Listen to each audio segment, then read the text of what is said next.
went to the Eagles concert Wednesday night, by the way. So awesome. Last Wednesday. We're going to talk about it. And the Maverick. Hey, everybody. Welcome to the Wise Guys. It's Tuesday night. Been waiting all day for this show, and now the show is here. Dave McCann and Blaine Fowler's right there. We've been calling Cougar games and stuff for 31, 32 years, if not longer, together. And so here's second week of our global live stream, and we'd love for you today to let us know where you're streaming from, and so we can kind of start to build this largest community of BYU sports fans in the world. That's the plan. And Yeah. Is it really that many years ago that we started together? Yeah. Can you believe that? Because we both look so young. Yeah, no, I know better than that. Big key is my nose is better today. The nose is phenomenal. It's like, I don't know where you went. I don't know if you went to see someone in Vegas, but whatever it is, it's fixed. I actually can't believe that it healed up. Like, for those of you that joined us last week, or didn't you tweet out a picture? I can't remember. Yeah, it was almost like a mugshot. It was a bad gash, and I had 2 black eyes, and I just thought, this is going to be weeks. And I put some special sauce on it during the week, and it healed up. Like, I can't even believe how it healed up. That's good. Special sauce is usually something I only get on a Big Mac. And I have nothing to do with New Skin, but I'm just going to say it right here. I use some, it's called Epic Soul Solutions, which is a foot cream that New Skin makes. So you guys out there, if your feet are ever messed up and cracked, you put the stuff on and it heals it up in like 2 days. And I thought, man, my nose looks like my foot on a summer's day. I'm going to put this on I put it on for 3 days, and literally the thing's almost gone. Yeah, it looks great. And my black eyes, I have a little bit of black eyes, but not like last week. No Band-Aid like last week. It's crazy how fast that thing healed up. So I can't be that old, because old guys don't heal up that fast. You're terribly young. Terribly young. And we have the evidence right here of the status of your nose. All right, so here's what we'd love for you to do is go to the lower right of the window here and click on the purple button that says Chat. And if you don't have a free Twitch account, you can just get one right there. Doesn't cost anything. Again, free's our favorite price. And that'll allow you to interact with us all night long on the show. As our old buddy Vi Sikahema used to say, if it's free, it's for me, and I'll take 3. That was his theme while we were in school. We've had lunch with him before. He was the first person that ever said that to me. If it's free, it's for me, I'll take 3. Thank you very much. I'll take 3. So, yeah, it doesn't cost anything to sign up. But if you sign up, it's nice because we can take your thoughts. You can participate in the chat. You can talk with one another. We'll follow the chat on our screens. If you have some questions that you have or a topic that you'd love to talk about, that's what we're going to hear about it is on the chat. So we want you to be part of the show. And certainly you can just click on the video and watch it at ysguys.com. But we'd love to have you be more a part of this. Be proactive and contribute by logging in. And how do you do it again? Lower right hand. Lower right hand. It's a little purple button that says Chat. Yep. That takes you where you need to go to get signed up. And then you can Twitch. just sign in, and then you're with us. And then you're with us. Yeah. I was on interesting to see where everybody's from here. We had Corey Yoshimuro in with us last year from Hong Kong. or last week from Tokyo. And we had some United Kingdoms. Yep. And we look forward to everybody here settling in for the next couple of hours with us here on the Wise Guys. I was on a radio program earlier tonight talking about our show. And the guy said, well, how do you – well, here we are in the last day of May, and there's June and July, and it seems like football's forever away. How do you mark the passage of time to get through it? And I said, well, I block it down to the show tonight, and then BYU Football Media Day is June 22nd.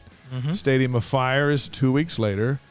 3 weeks after that, after further review, debuts on BYU TV. The following week, August 3rd, the team reports, and then we're in. You basically get through life with milestones. That's what you do. I just connect the dots. You go from one milestone to the next, and then the time just flies. And I mean, I feel like it's always football and basketball season somewhere, right? They're always playing. NBA's still going in basketball, but there's always things being done. The players nowadays work out year-round, regardless of what sport they're in. Yeah. And so why can't we do it year-round? And we can talk about it year-round because there's things that are happening with all of these sports teams, whether it's football, basketball, baseball, track, golf, women's lacrosse, soccer, you name it. There's something going on. There's some news to talk about every week. And so we'll focus on that, and we'll get us to the start of football season. Summer gets to be a little bit duller. Once the NBA finals are over. You get the dog days. We're starting on the finals this week. Once that's over, you get into kind of the middle of baseball when they, and I know you love Major League Baseball. But I love the Cubs. They get to the middle of the season, and I start feeling like games don't matter that much. And I that's they only play like 158. That's the dog days of summer. So, hey, Colorado Springs, Hawaii. Yeah, fully welcome invested to the show. from Colorado Springs. We got Hawaii. Yes, we're from Honolulu. Aloha. The 3 a.m. pod. Hey, if you're over there in Hawaii, that. I recommend a virgin lava flow. It's the greatest beverage ever. But if you don't ask for virgin, rum will come with it. Yeah. And then you'll have a stomachache, not knowing why you have a stomachache. Does rum give you a stomachache? Dr. Catch 1000's in with us. We're excited to have you guys on there. Aloha is right. So the last time we were together, we mentioned that we had heard that the TV times were going to come out in the next couple of days, and that happened. And so tonight we're going to spend some time together talking about the schedule and the TV times and the locations of those games and a little bit about the games in great detail. And we encourage you to chime in with us as which game you're looking forward to the most and all of that stuff. But before we do that, I wrote an article in the Deseret News earlier this week about where would BYU be without ESPN and where would ESPN be without BYU. Now, granted, the locations remain the same. Yeah. But the mailing addresses never changed. But where those two went, and Blaine, we go back to September 1st, 1984. You're on the field. It's the first play of scrimmage for BYU at number 3 Pitt. All the expectation on Pitt. Mm-hmm. BYU's unranked. First play of the game, Robbie Bosco hands you the ball. You take us through the rest of the play, and then we'll talk about the significance of that play and how it brought us to where we are today. Yeah, we knew we had a lot of young guys on the offensive side of the ball, really experienced defense. So Norm Chow and Mike Holmgren, a couple of names, right? Yeah. Wow. We thought we were pretty good in '84. Whenever I look at those plaques on my wall down in our downstairs room, I look at the coaching staffs and I go, maybe we weren't that good. Maybe we were really well coached. But Norm and Mike, you guys were good and well coached. Yeah, Norm and Mike decided to take a little pressure off everybody. We'd catch them with a surprise play on the first play. So we ran pro right, which we didn't call it pro, we called it red right, which meant pro formation. 2 wide receivers, a tight end, and split backs. Ride 28, halfback pass. Ride 28. So that means that Robbie's going to hand me the ball. I was in as the 2-back. And how often in practice have you done this play? We do it. Lots of times you do. Like, did you see the play that Corbin just caught the other day? Yeah. Corbin Kafusi caught in that game. I was talking to his dad today, and he's like, Corbin's like, it's about time. We've practiced that thing every day for a month. And finally threw it to him. So we practiced that thing all during fall camp, every day. We practiced that thing. And so now we're on the road against the number 3 team in the country.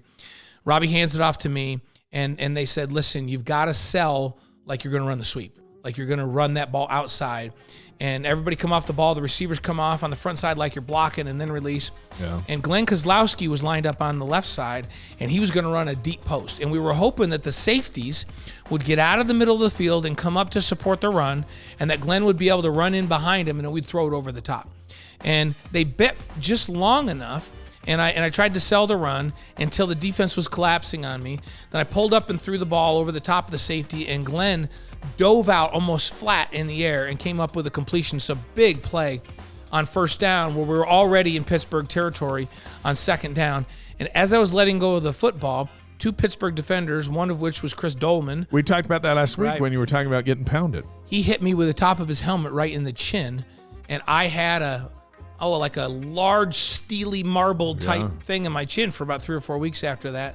And then I didn't realize Chris Dolman was going to be as good as he was. So I was proud of that hit forevermore. When he was heading up those phenomenal Minnesota Vikings defenses and playing in Pro Bowls and getting ready for the Hall of Fame, I'm like, yeah, that guy smacked me in the chin once. That made you a trivia question, or an answer to one, as to who completed the first pass on ESPN in their history of live college football, and that was the play. And the reason we bring that up is BYU wins that game.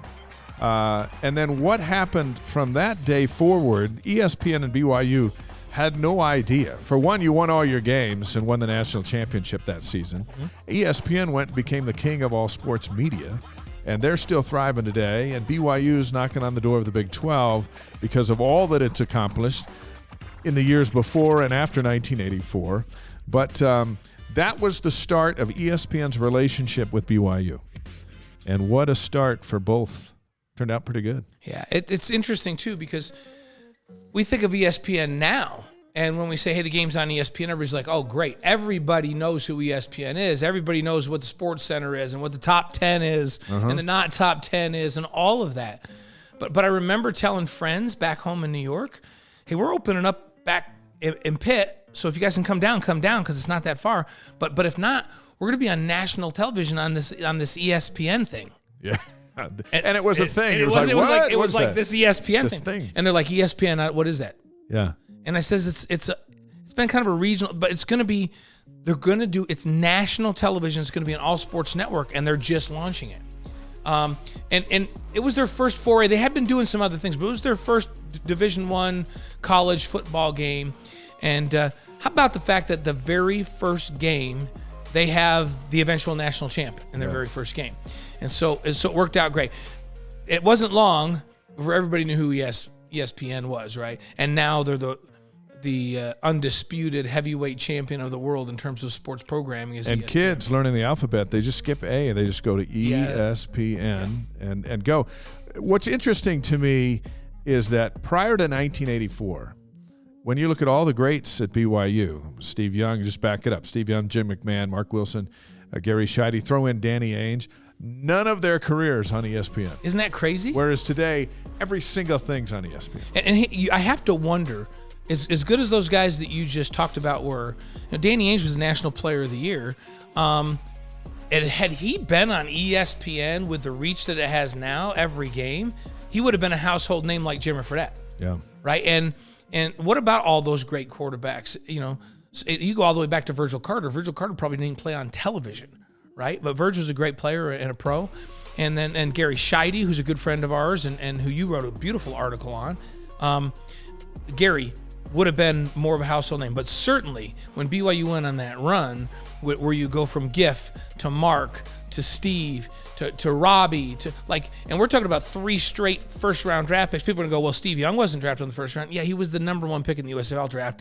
If he had decided not to go to the USFL, he would have been the number 1 pick in the NFL draft. Right.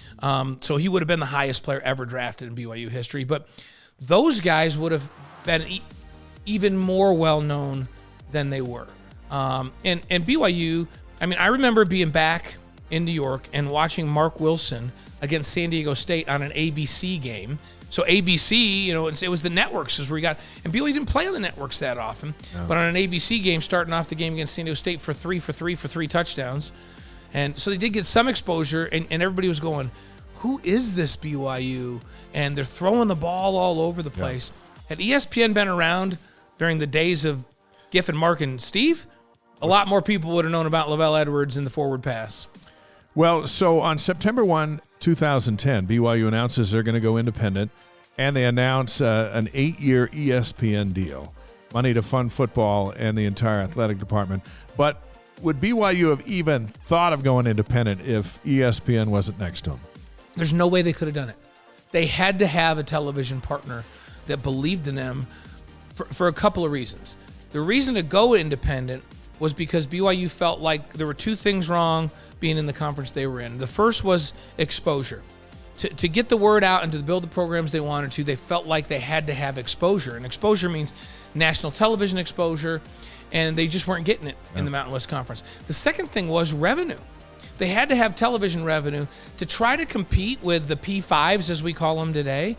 You had to increase the revenue, and the revenue share in the old league, because they weren't on national television every single solitary week, was significantly less. And so the only way they could do what they did to go into independence was they had to have a business partner. And that business partner was ESPN, who they'd been with kind of hand in hand since 1984. And ESPN provided BYU with the backbone, the financial resources, the exposure, and then the thing that we never really thought about was, how are you going to schedule games as an independent? You had to have a partner with the weight of ESPN to be able to go and say, hey, Michigan State, we really want you to play BYU. We're gonna pay this, and we're gonna set this game up. We're gonna put it in primetime on national television.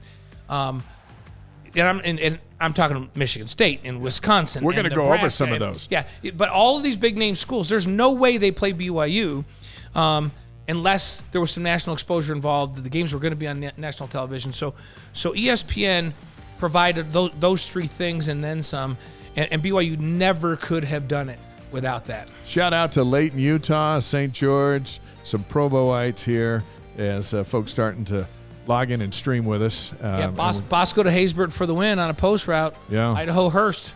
Thanks for remembering that game back at Pitt.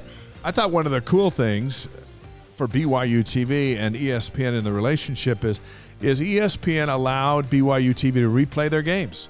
Remember, we used to do side-by-sides, and after the ESPN game, we'd do our post-game show. Then you and I would call the BYU game, and then we started thinking, well, why are we doing that? ESPN will let us air their game, minus the commercials, and then allow you and me to be on the pre- and post-game shows. We kind of shifted to that. But it's one thing that the Mountain never allowed BYU to do was put even replayed games on BYU TV, which had such a greater global reach than the Mountain. Right. And so finally BYU was like, that's it. We can't even show a replay of our volleyball team on our own station that goes everywhere. And so ESPN was like, sure, our home games that we do, you can have once we're off the air, and then some of the road games they've done too. Well, and early on, but before BYU went into independence, ESPN was the one that said, yeah, if you want to do a side-by-side with us and have Dave and Blaine call the game, or Jay Monson in the old days with you on the sidelines, go ahead and do it. And so we would do those games. And then BYU had those games for the archives. So, we do this on BYU TV. Sometimes we'll have that summer like football festival where every week there's a marquee game that's played, and people are like, I didn't remember you called the Miami game. Well, I did call the Miami game, right? Because we did a side-by-side, and then BYU was able to keep that game that we called for the archives. The games that you and I did over in Hawaii, well, we did UNLV games over there too, but we had to climb a fence and crawl through a ditch to get to the game on time. It was a traffic situation. We were a little late. We abandoned our car, climbed a fence, and went through a ditch to get to the game. But all of those games are now in the archive. And so now we can pull out that San Diego State game where Ty Detmer went head-to-head with Marshall Falk. And those games are in the archive because ESPN allowed that. Then BYU got into the Mountain West Conference, and they said, well, you can't do the side-by-sides, you can't replay the games, you can't do that. That was a sore spot for BYU for a long time. I was down giving a tour to a visiting recruit for the basketball team a few weeks ago. And we talked about this earlier, but and I think he signed, by the way. I'm not sure if he has. Okay, he? We better not talk about it. We still got to figure out if we can do that. Yeah, we're still good. But so here's this kid and his family, and they come in to BYU TV, and I'm thinking, well, what can I do to, Saturday, building's dead. There's nothing to show them except here's where Blaine and I work. It's really envision chaos. That's where we're at. But so I sat his family down on the couch, and I said, hey, pull out your phones. Everyone has a phone these days. And I said, go to the App Store. They go to the App Store. I go, search for BYU TV. They search for that. I go, okay, now download that. It's free. And so they downloaded. I go, you got it? Yeah. And then I held my phone up to his mom, and I said, you can now watch your son play live anywhere in the world right here on your phone on this BYU TV app. She's like, oh, that's kind of cool. He's like, what? And then I had him pull up our San Diego State game we called last year. I said, that's a big game. Search for that one. We did the search, pops up. I go, now just push play, and we're on. Yep. And he's like, dang, there's Jimmer games on here? Oh, yeah. And I said, and someday, if you choose to play here, you can pull up your phone and show your kids that you actually played basketball at BYU. And I thought, you know what? One, I guess it's like I planted a virus in their phone because I gave them they left with something on their phone. But just the idea of, hey, every game you play in, right here.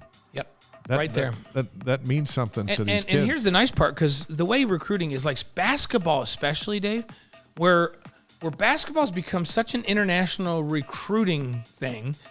You think, how did Mark Few build the juggernaut that Gonzaga is? Well, he started by recruiting Australia, New Zealand, and then Eastern Europe, and then BYU's had a bunch of international players. You think about, they've got kids from the continent of Africa now that are playing. Guess what? The games that we do, and we do a bunch of games every year, the games that we do, they could go, or any home game, because we'll log those too, they can go onto the BYU TV app and watch it live. So you and I are calling a game, and Foosa's parents want to watch the game. Foosa's parents can watch the game wherever they are. It's amazing technology, and having ESPN and BYU together moving into independence has been a big deal. Now, Apollo Burns is asking you, Blaine, I'm guessing there's a Big 12 network. Will we have more freedom with that network than we did with the Mountain? And good question. That is a good question. And you want to know what? The Big 12, they let Texas have their own network. Yeah. And certainly they're aware of what BYU's capable of.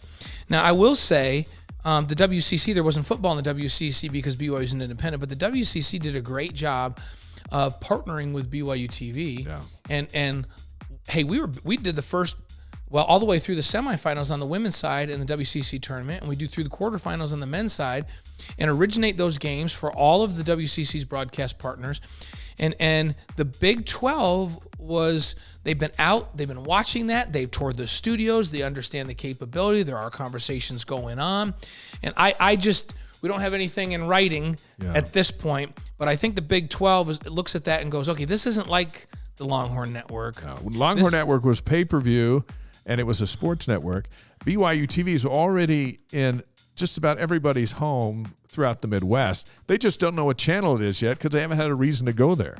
Right. Well, when their team plays there, that's reason enough. Yeah, you would think that the Big 12 would take a good hard look at that resource and the distribution that BYU TV has on Dish Network, Direct, cable systems all over the United States, Dish and Direct all over the world, and live streaming ability, that there be some type of partnership that would allow BYU TV to do some things. And maybe not just BYU stuff, maybe expand that and do some other things like BYU TV was able to do for the WCC. So that's all still to be discussed. And one thing we've done at BYU TV is there's now so much side programming that we create, whether it's After Further Review, Countdown to Kickoff, Sports Nation, which is the daily show, and the potential for so much more there that we're going to be in deep no matter what. Yeah, and there's a Big 10 network. Is there a Big 12 network? I don't think there is a Big 12 network. Not like not like the Pac-12 network and the Big 10 network, where they an ACC network. The Big 12 doesn't have TV markets. Big 12, they have their television partners. Fox is a television partner. ESPN's a television partner, and ESPN's the whole Disney family, right? So, it'll be interesting to see how that. When you talk about TV markets, you've got Dallas, Houston coming in with Houston, although they're probably there for the Longhorns. Kansas City maybe for Kansas. That's it. Utah will come in actually as one of the larger TV markets in the Big 12 just by showing up. BYU's already going to have the biggest stadium once Oklahoma and Texas leave, both for basketball and football. And so they're getting, to the Midwest, they might go, well, we're getting BYU from way out in Utah. They're getting one of the bigger media markets in the Big 12, charging in with everything else. So and then the other thing they're getting is BYU's a national brand, and ESPN's known that for a long, long time. That's why ESPN's been such a great business partner, and BYU has some of the highest rated games every year for ESPN, and part of it's because they played such an exciting brand of football for so many years. Yeah. People are flicking through and they're going, oh, I'll watch BYU. They're going to throw it all over the place. Like, this will be fun to watch, and people would tune in. And BYU has a national following, much more than a lot of schools in the Pac-12 or a lot of schools that are currently in the Big 12. When they announced that they were going independent and they announced the ESPN deal, the great Lavelle Edwards was there. We were all there as well in the band room at the Cougar Stadium, Lavelle Edwards Stadium, because it was the only room big enough for what we were doing that day. Anyway, Lavelle said this quote, "We started throwing the football before anyone else did, and so that right away created a lot of excitement.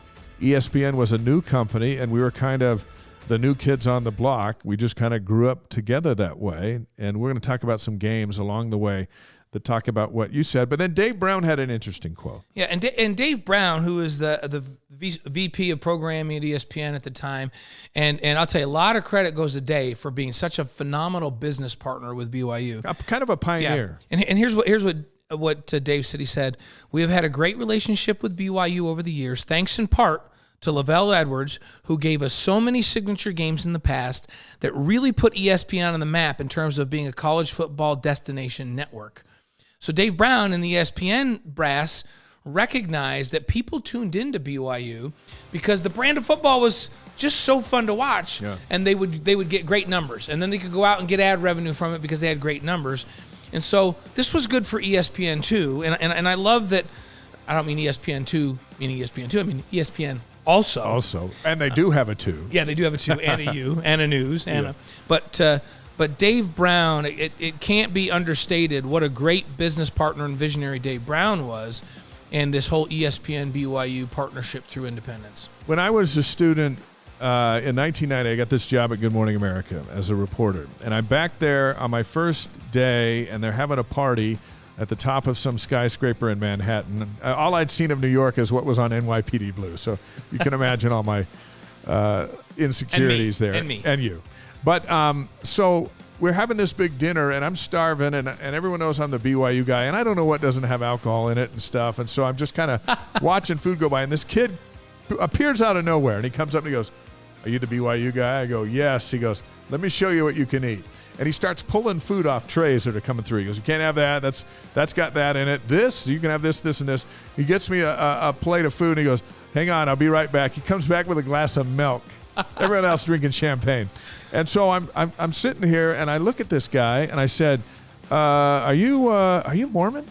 And he goes, "No, I'm from New Jersey." Like that is a disclaimer. I'm from New Jersey. He goes, "Come on. But I watch your football team. I stay up and watch your football team every night, every Saturday night. They are fun to watch." And that kind of reminded me when you said that is this brand of football, even back then, was fun to watch, and it was different from the others. It was really good. Hey, and by the way, the question that we said we don't think, so it's Apollo Burns that kind of looked it up and said that he looked it up. The Big 12 network stopped running in 2014, and all broadcasting went over to ESPN.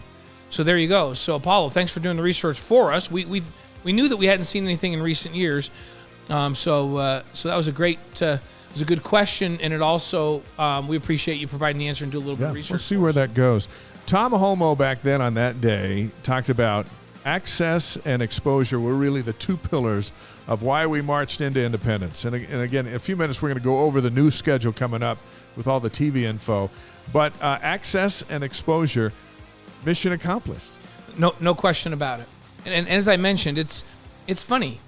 I look at the Pac-12 as a for instance, and Utah in the Pac-12, and I think and the people that watch us know I grew up in New York, and so I have family back there still. All my friends that I grew up with are back there, and they have zero interest in anyone in the Pac-12 except for USC and when Oregon's really good. Yeah. So those are the two brand names there. They don't follow they don't even care what Washington State's doing or Oregon State's doing. Or Utah's doing. No, you're right. They don't. Once in a while when Utah's really good and ranked in the top 5, they're like, wow, could this be a Cinderella? Because they don't realize how good they've been because they just don't follow them. Yeah. But and not just because I was there, people know who BYU is back there. They know what they represent. They know that they brought the passing game to college football. They know they've played on national TV a bunch, and they know that they've had great quarterbacks. That article a couple weeks ago that we referenced last week that talked about BYU and drafted quarterbacks. Yeah. I mean, they're right up there, at one of the top in the history of college football for providing quarterbacks to the NFL. Everybody knows that.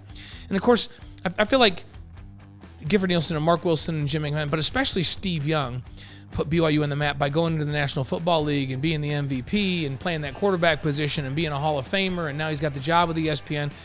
And Danny Ainge did a lot for BYU by playing professional baseball with the Blue Jays and then going to the Celtics and winning world championships and coaching with the Suns and being the GM of the Celtics. The big name players for BYU have stepped up big. So ESPN gave them the exposure. They got their names up there, and then they've stepped up big and performed, as have the teams. Now all of a sudden you've got a national brand, and that's what it takes. And what does BYU have? A lot of those schools don't have. They have a Heisman Trophy winner. Let's just talk football. They have a Heisman Trophy winner. They have 2 Outland Trophy winners. They have multiple Davey O'Brien Award winners. They have a Doak Walker Award winner. So they have all of the major awards. They also have a national championship in football. And in basketball, they've got National Player of the Year. And during Jimmer's time, I mean, Jimmer was like a rock star. There was nobody in the United States that didn't know who Jimmer Fredette was when he was at BYU.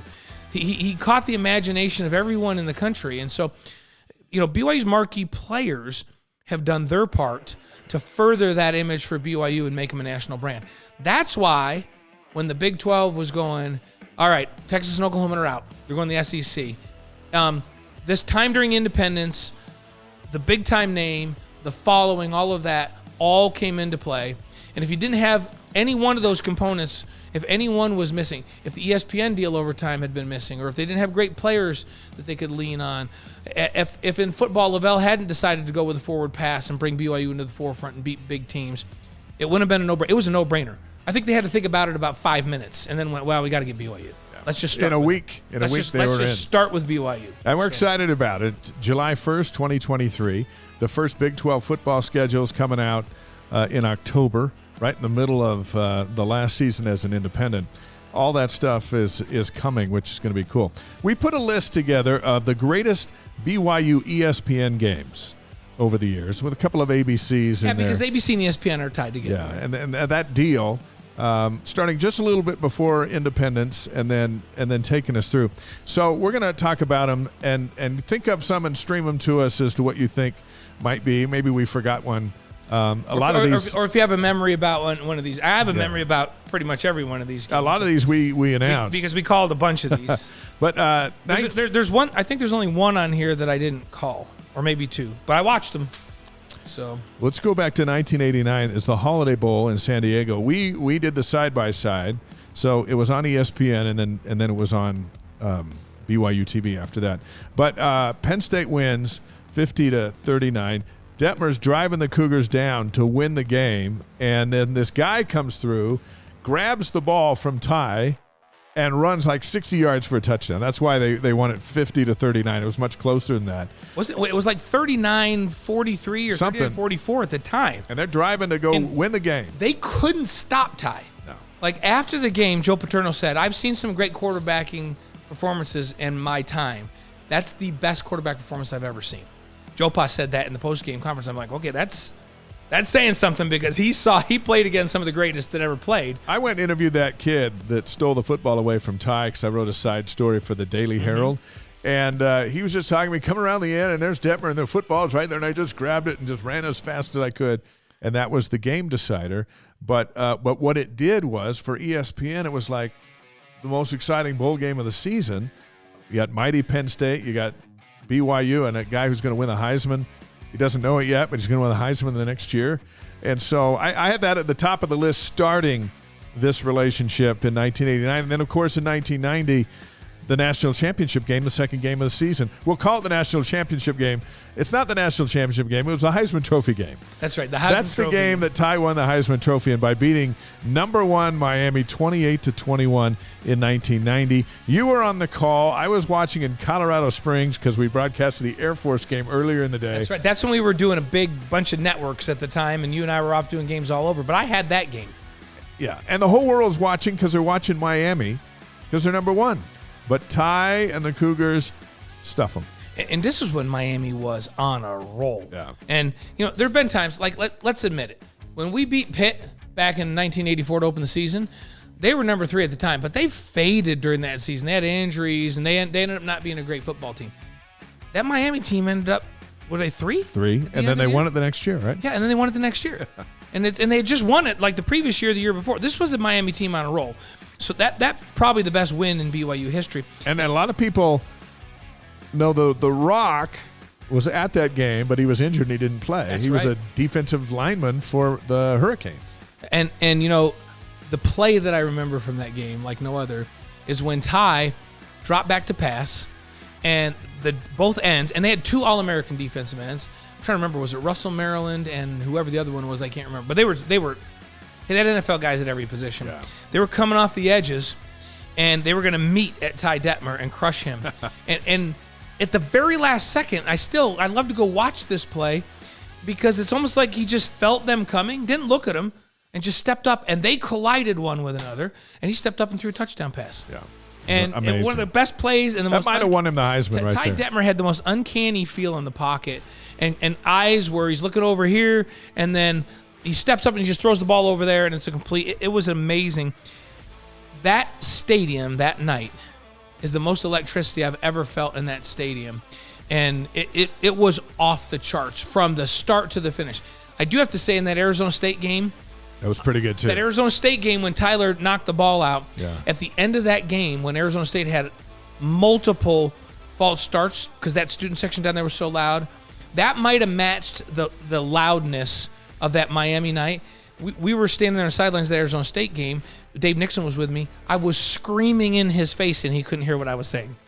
And that was nuts. So that's the next best environment. But I think Miami to this day is the best environment I've ever seen in that stadium. It was amazing. And a perfect night, and it translated into great television for ESPN. And I had friends back in New York and family back in New York going, oh my gosh, you could feel the electricity on the television. That's what ESPN loved. Yeah. They're in Provo, which is one of the most scenic stadiums in the world with that backdrop of the mountains. For a game where number one goes down and the electricity in the stadium you can feel through the television, that's why ESPN loved BYU. How about 1991 for a big ESPN game? BYU is down at San Diego State. The Aztecs have a chance to actually win the championship, the conference championship, go to their first Holiday Bowl, which has been in their own stadium this whole time. This was their moment. Marshall Faulk was running all over the place.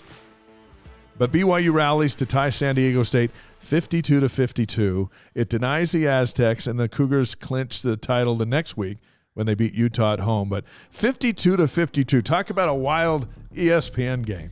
I just remember a couple of things. First of all, BYU could not stop Marshall Faulk. No. And or Dante Scott, I think was the receiver. Darnay Scott. Yeah. And I remember our defensive backs saying, you know what, we're pretty fast, but we've never had a guy where we felt like we had the angle and he just ran away from. Derwin Gray, who can run with anybody, and Reverend Gray, who was an NFL level. I remember talking to him right after the game and him going, I've never seen anything like that. His acceleration's just like off the charts. And, you know, he pretty much proved that his acceleration was off the charts because that dude was even faster than everybody when he played at the next level in the NFL. The other thing I remember about that game is I was broadcasting that game as well. It was exhausting because there was so much offense and back and forth. And that we showed up, and for some reason our spotter that we had contracted didn't show up for the game. And what the spotter does, if you don't know, and if any of you guys, maybe we have a contest for somebody to come spot for us one game. Spot for us for a game. But it's no easy job. No, it's not an easy job. And you might think twice before you want it. But so Dave, as a play-by-play guy, would have a set of boards that would have all of the 2 and sometimes the 3 deep of players that are listed on that board with some things about their bios and some stats and that kind of stuff with big numbers all over the board on the offense and defense. And for a play-by-play guy and for the analyst, it's easy to see who gets the ball or who they're throwing, because you can kind of see who's lined up. You know, you look down and we know the teams well enough and we've studied enough to go, okay, John Beck's at quarterback. Look, he's got Harleen at tight end here. He's got, and you know, Curtis Brown's in the backfield. You know who's on the field. So it's easy for Dave to say, hey, Beck hands off to Curtis Brown, who's right up the middle, right? But it gets so crowded around where the tackle's made that the spotter's job is to do nothing but focus on who makes the play. Who broke up the pass, who makes the tackle, who's the first guy to the ball. And he stands either with a pointer, a laser pointer, a stick, or his finger, whatever, the play-by-play guy, and he or she, and they have to point to whoever made the play. Hopefully it's the right person. And we have a set of signals, like they'll point to somebody and go, and we'll know, oh, that's the guy that forced him to throw the ball out, and then they'll go point to another name and go, okay, that's the guy that broke it up. And so then Dave can say, that pass broken up by such and such. So we have help up there in the booth. So I remember one time my brother was helping spot, and there's a play and this and that, and we're getting nothing from him. I turn around, he's just staring at watching the game from the top of the stadium. I'm like, hey, dude, we're working you here. You got a job. Like, oh, okay. You Sorry. had one job. He had one job. Well, our spotter didn't show up for that San Diego State game, and Brenda, my wife, was in the booth, and we just all looked and turned around to Brenda, and we go, hon, you got a spot. Tell me what to do. We gave her all the hand signals. We told her what to do. We got to halftime, and she said, I may never forgive you for this ever the rest of my life. And then at the end of the game, which was, it may have been the craziest game I've ever called to have to spot anyhow. Yeah. And she just says, I'm exhausted. I have a headache. I've never watched every single play that intently in a football game ever in my life, nor has anyone for that matter. Yeah. And she goes, I never, ever want to do that again. She hated it. And it's tough. It's not watching a game, that's for sure. It was a crazy game, but this is my shout out to all the spotters and statisticians and all the folks that we're saluting you, because that is not an easy job. And try a 52-52 tie where Ty Detmer's going nuts, and he's answering every single time every single time San Diego State gets a score, they go over the top to Darnay Scott, or Marshall Falk takes off on a long run. Ty Detmer just has an answer every time. It was unbelievable. Detmer told me, and I wrote an article about it recently, he told me that the quarterback for San Diego State was crying after the game, and Ty was out consoling him there at the center of the field. He's like, he's going, I don't know why he's crying. They didn't lose. No one won. It was a tie, but it was so devastating to San Diego State because they controlled their own destiny, and it slipped away from them on that night of Wild TV. How about 1996, ABC, ESPN, the WAC championship game down in Vegas in overtime? You got BYU and you got Wyoming. And we'll talk about the Cowboys a little bit later too. But two really good teams, two teams in the top 20, and it goes into overtime, and with the winner, BYU, getting to go to the Cotton Bowl. And these are two teams that were really good on offense. Yeah. And we're both throwing the ball all over the place at the time. This is the Steve Sarkisian, Chad Lewis, that team. Tulamili is injured at that point. At the end of the year, got injured in that Washington game, but unbelievably talented group. And I remember that defense, particularly Omar Morgan and Tim McTire at the corners, who were just locked down guys. But 28-25, with how good these two defenses were and an overtime game, tells you how good these defenses were, because nobody else could stop these two teams. Yeah, and the fans stormed the field. It was just high drama. It was, and it launched BYU into the Cotton Bowl. Yeah. So it was a big, big game. It went 14-1 that year, ranked 6th or 7th in the final, number 5 maybe, the Final Four. Yeah, it was an amazing. That was a great shootout game, and again, you got your money's worth if you're the TV partner, and you got that game, which came down to the wire again, and an overtime win for the Cougs. We're running down our list of the best ESPN/BYU games in school history as we get ready to roll out the schedule coming up starting in September. How about 2000, Lavelle's last game at Utah on ESPN, and Brandon Doman with that dramatic comeback and all that went into Lavelle winning that last one. Yeah, we were all. I'm not so sure that Utah wasn't rooting for Lavelle on that one, because how do you not like Lavelle Edwards? It's like, if you're a BYU fan, how do you not like Ron McBride back in those days, right? Yeah. And then how do you not like Lavelle's last game, and of course, like every Utah game, it comes down to the wire, and big plays had to be made, deep throws over the top and fourth down, and conversions on big third downs, and BYU wins 34-27. Then you go the next year, and the excitement of a sold-out Lavelle Edwards Stadium, and BYU with Doman and Staley come from behind with that. I don't know what happened on the run play. Doman rolls to his right, pitches to Staley. He doesn't get touched for 30 yards into the end zone, and it's like every defender on Utah's team had to know Luke Staley was going to get the football. We knew, right? Everybody knew. Luke, like Marshall Falk, and I remember talking to Kyle Whittingham about Luke Staley, and there's every once in a while there's a freak of nature that plays running back that's big and strong like Luke. And think about it. Luke was like 6'1", 6'2", 225, 228 pounds. So he could run right over the top of you. Strong, physical, and his legs, his calves were crazy. He was amazing. Yeah, but he also had the acceleration where this is a guy that ran the state 100-meter dash finals in the state of Oregon and could just run away from people. He's a 4'4" guy. And so you would miss, you would try to play him inside out, so you were in at a good angle so that if he cut back, he didn't just run over you. And then you would underestimate how fast he was. He'd put the foot in the ground. He'd turn the corner, and he would just outrun the angles. And people are just like, those DBs and the backers are just going, somebody that big is not supposed to be able to run that fast. You could never judge the angle, and that's why he was so good. And then what would happen is you'd get in the game and he'd outrun you to the corner, turn the corner a couple times. You go, well, I'm going to have to take a more severe angle. And so on your pursuit angle, you'd take an angle further down the field. Then he'd just put his foot in the ground and cut back. You'd stick your arm out and he'd run right over the top of you. He was a phenomenal player. If Luke Staley stays healthy, because remember he had a couple of injuries his senior year, never could get healthy. If Luke Staley's 100% healthy, his skill set is a Pro Bowl running back. He was a Pro Bowl caliber back, size, speed, vision, all of that. And it's a shame that his body wouldn't hold up because he's one of the best that's ever come through BYU at any position. Hey, if you're watching us on wiseguys.com, just click on the purple button there at the bottom lower right of the window here, and that'll hook you up with Twitch, and you can sign up right there. It's free. And then you can get on here and interact with us all the time. So and then you can tell us some things that you want. Like I'm what is that? I'm a millionaire. Except for I'm a millionaire, HEIR, right? Says, hey, can we have audience participation again at Countdown to Kickoff this fall, please? I'm not sure if we're going to have that. We'll let Pizza, you know. Cookies, and football. He said, talk to Jerem. We'll talk to Jerem Jordan and the gang that does that.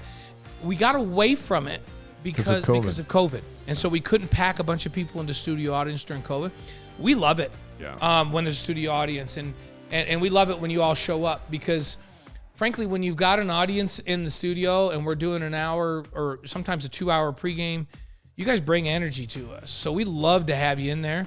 I can tell you if we vote on it, Dave and I and Dave Nixon, we'll all vote to have you guys to be there with us. That's for sure. We'll bring it up with them. So. A question came in is how to get those boots over your shoulder. Ones? Yeah, I don't know if you can get those boots, but look at these. These are beauties. These babies are, DJ, can you get this, brother? Maybe. These are limited edition. So these are limited edition, and I think you might be able to find some down in Fort Worth when we start playing TCU. Jack, what brand are these? Do you know? These are a hot item. Oh, on Etsy. So Jack says we found these on Etsy, and I'm telling you, these are something right here. But this is the kind you can't wear these under your jeans. Like you can't pull your boot cut jeans. You got to wear down. shorts or something. No, you tuck your pants into these is what you do. Those are classic. All right, let's go to 2004. A lot of us forget about who's quarterback in 2004. Well, Matt Berry was. Notre Dame came to Provo on ESPN, and BYU beat them 20-17. This was a credibility game for Notre Dame is arguably, I don't know, what would you say? Are they the biggest name in college football? Yeah. Still? Yeah. I mean, they're not the best in college football, but I think they're the biggest name. Like we talked about it last week. It's the only team in the country that probably going to outdraw BYU and Vegas, this next season in October. Yeah. They're a household name, not just here, but over in Europe. Their history is unquestionably the most decorated in college football history, and even though Michigan's won the most games. So they roll in here. They're not ranked, but they're still Notre Dame, and that was a big win for credibility. BYU. It's credibility for BYU that they could play with the big boys, and that was a big game. And as you mentioned, Matt Berry, the quarterback, and Matt's gone on to have a great business career, works in med tech and does great things, but that was a big time win, and everybody's like, whoa. And it doesn't matter whether Notre Dame's ranked or not. The fact that BYU beat Notre Dame is a headline, and everybody talks about BYU and credibility as a result, right? Yeah. Now, John Beck's the quarterback in 2006 on another big ESPN night for BYU against number 21 Oregon, and they just smacked them around 38-8 in the Las Vegas Bowl. The thing I remember about that game is it was jaw-dropping. I just went, how is this happening? Oregon's ranked. They're supposed to be one of the top 2 elite programs in the Pac-12. They have all these resources. It's the Nike team, right? Yeah. Even though BYU's a Nike team as well. But right. It wasn't close ever. From the start. Can I say crap on this show, Jack? Can I say crap on this show? DJ, is it okay for me to say crap? Yeah. Since I just said it 3 times, I guess I can. Okay, Jack says I can say crap. So BYU beat the living crap out of Oregon in that game. It wasn't close. Yeah. They physically they mauled them. Place was jammed, Sam Boyd Stadium, full of BYU fans. It was a cold night, but the team just mopped them up. Yeah, I actually think I can say crap on regular network television too. Probably too. Yeah, probably can. So There are a few versions of that. But I'm glad I got permission, though. So 2009, now BYU on ESPN is going to play number 3 Oklahoma in Dallas. First college game in Jerry's new stadium where the Cowboys play. There's like 80% Sooner fans to 20% BYU fans, and that might be 90-10, but we think it was 80-20. And then BYU beats them 14-13, and it's another dramatic finish. A drive at the end of the game for a touchdown. Then Oklahoma drives and misses a field goal, and ESPN's got another one going. Glad we had that one. Here we go, right? And that place, I remember that was kind of the grand opening for college football in Jerry Jones' place, right? And let's face it, Norman's not that far from Dallas. No. And a lot of Oklahoma fans drove down. And I think there's some Oklahoma fans up in the panhandle of Texas. I hate to say it. I know you served your mission, and nobody will admit they're there. I think but they're there. Yeah. They're there up in the panhandle of Texas. and you can argue with me on that, but I think they're there. And that place was also pretty cool. Here's what I remember. Standing down by the tunnel on the field, because I was doing some field stuff that game, and watching Oklahoma's offensive line group come out to warm up, and I thought, whoa, this might not be good. I mean, these guys were all 6'6", 6'7", long, lean, athletic-looking, big, nasty dudes. And I thought, man, I don't know if BYU can hold up with these guys. Bradford was their quarterback. Yeah, Sam Bradford. And remember, Colby Clausen knocked him out of the game. And that changed the complexion of the game, changed momentum. And frankly, Oklahoma just couldn't move the ball after that. And then credit BYU's defense. They were flying around to the ball everywhere. 14-13 game, or no, 14-13 game. You can give credit to no one but the defense. If the offense doesn't score 24, they did not have anything to do with the win. That's a flat out defensive win, and defense showed up. And then they got that drive at the end that they had. I think Dennis Pitta had like 8 catches on the final drive. When in doubt, just throw it to Dennis. Yeah. Even if he's covered, if they got one guy on him, he's open, right? Yeah, absolutely. All right, so now we enter Independence, talking about some of the biggest ESPN games for BYU, leading into our talk of the schedule and the TV times that are out there already, but we're going to go in depth with them tonight. First game is an independent at Ole Miss, and Kyle Van Noy makes a name for himself late in the fourth quarter with a strip sack fumble, and then jumps on it for a touchdown, and they win it by 1. And this is like when you start to go, man, this Kyle Van Noy. He's all right. He's changing games all by himself on defense. And you usually don't – a defensive player usually can't take over a game, right? But Kyle Van Noy, that was foreshadowing, right, of things to come. And he took that game over. And he single-handedly won the game on defense. Hey, you know how I said I think there's some Oklahoma fans in the Panhandle? I love that we've got one of our fans – and you guys, this is too far away for me to read. What is it, Dave? I just moved 20. Robbie Yuck says I moved 20 minutes north of Dallas. I say bring on the Big 12. More BYU fans living here than ever. Yeah. So that's in the Metroplex, though. I think there's some BYU fans in the Panhandle, too. Forget Oklahoma. Oh, yeah. There's BYU fans. We saw them when we were down there for the Texas game. Yeah. But before we went there for the Texas game, Texas came here in 2013. We were also on the call there, and that big storm showed up at the start, delayed the game by about 2 hours. So we were on BYU TV for 2 hours in addition to the lead-in countdown to kickoff. We had Jimmer on. We had everybody. Anybody who would do an interview would came in with us. We would grab them from down under the stadium. Our guys down there were soaked and blown off their thing. We're up in the booth eating ice cream. And think about it. We had Jimmer up there, right? Yeah, awesome. we were good. And then BYU just, to quote Blaine Fowler, beat the crap out of them. Yeah, they beat the crap out of them. So, hey, was that not the day, though? You were pretty resourceful. I got to say you were pretty resourceful. We're like, what are we going to talk about? Like, we're running out of things to talk about. And we're on the air, and there's no football game yet.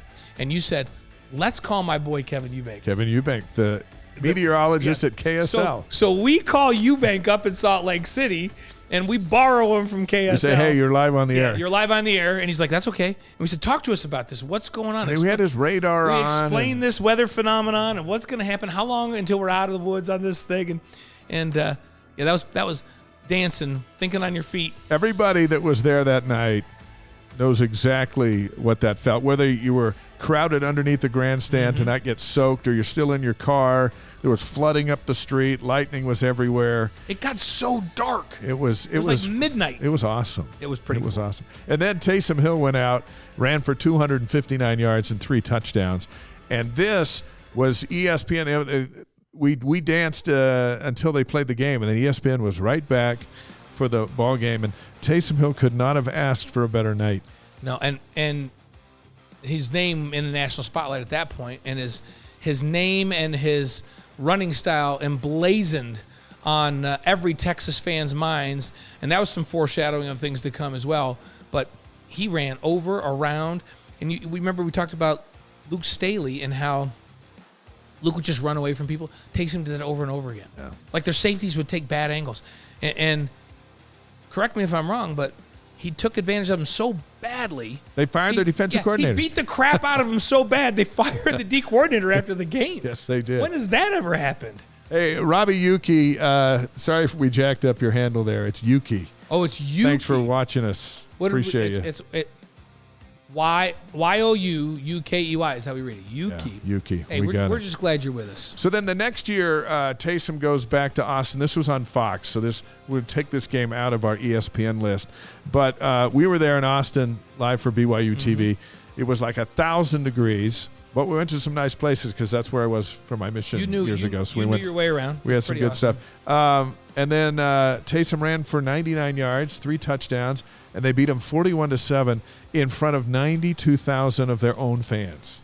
It was worse for the Longhorns than the year before because this was in their place. And it was the game of the hurdle. And by this time, like Twitter was around, and you could Photoshop stuff in. So they had Taysom hurdling over Longhorns and all of that. And I have to tell you, a few years later, I was in that stadium for a function. They in their like donor room, you can like do a dinner, and we had a big dinner down there. And one of my really, really good friends and the vice president of my company, Stryker, he played baseball at Texas. He's a big Texas guy. And we were walking down the field, and I walked over right to that point where Taysom did the hurdle, and I said, Paul, do you know what happened right here? And he goes, oh, I know dang well what happened right there. He goes, there's not a Texas fan in the world that doesn't remember what happened right there. Like, he goes, Taysom Hill and the Longhorns just don't go together. And every Texas fan that's any kind of fan knows what Taysom did in back-to-back years. And it was just funny because you talk to the Texas fans. You and I did all the pregame stuff for that game. Yeah. And they just acted like, we know what happened last year. It's not going to happen again. He snuck up on them. They have a game plan to stop him. Nobody does that to Texas, and he just did it again. Yeah. He did it again. And he had a long touchdown run called back because he would have had close call. to 160 yards, but a holding call called that one back. So all right, 2014, Virginia's here. Adam Heaney gets the ball on the 1-yard line, and it's like the parting of the sea. He was at full speed by the 15, and he never stopped. 99 yards for a touchdown as BYU beat the Cavaliers. Here's what I remember about Adam Heaney.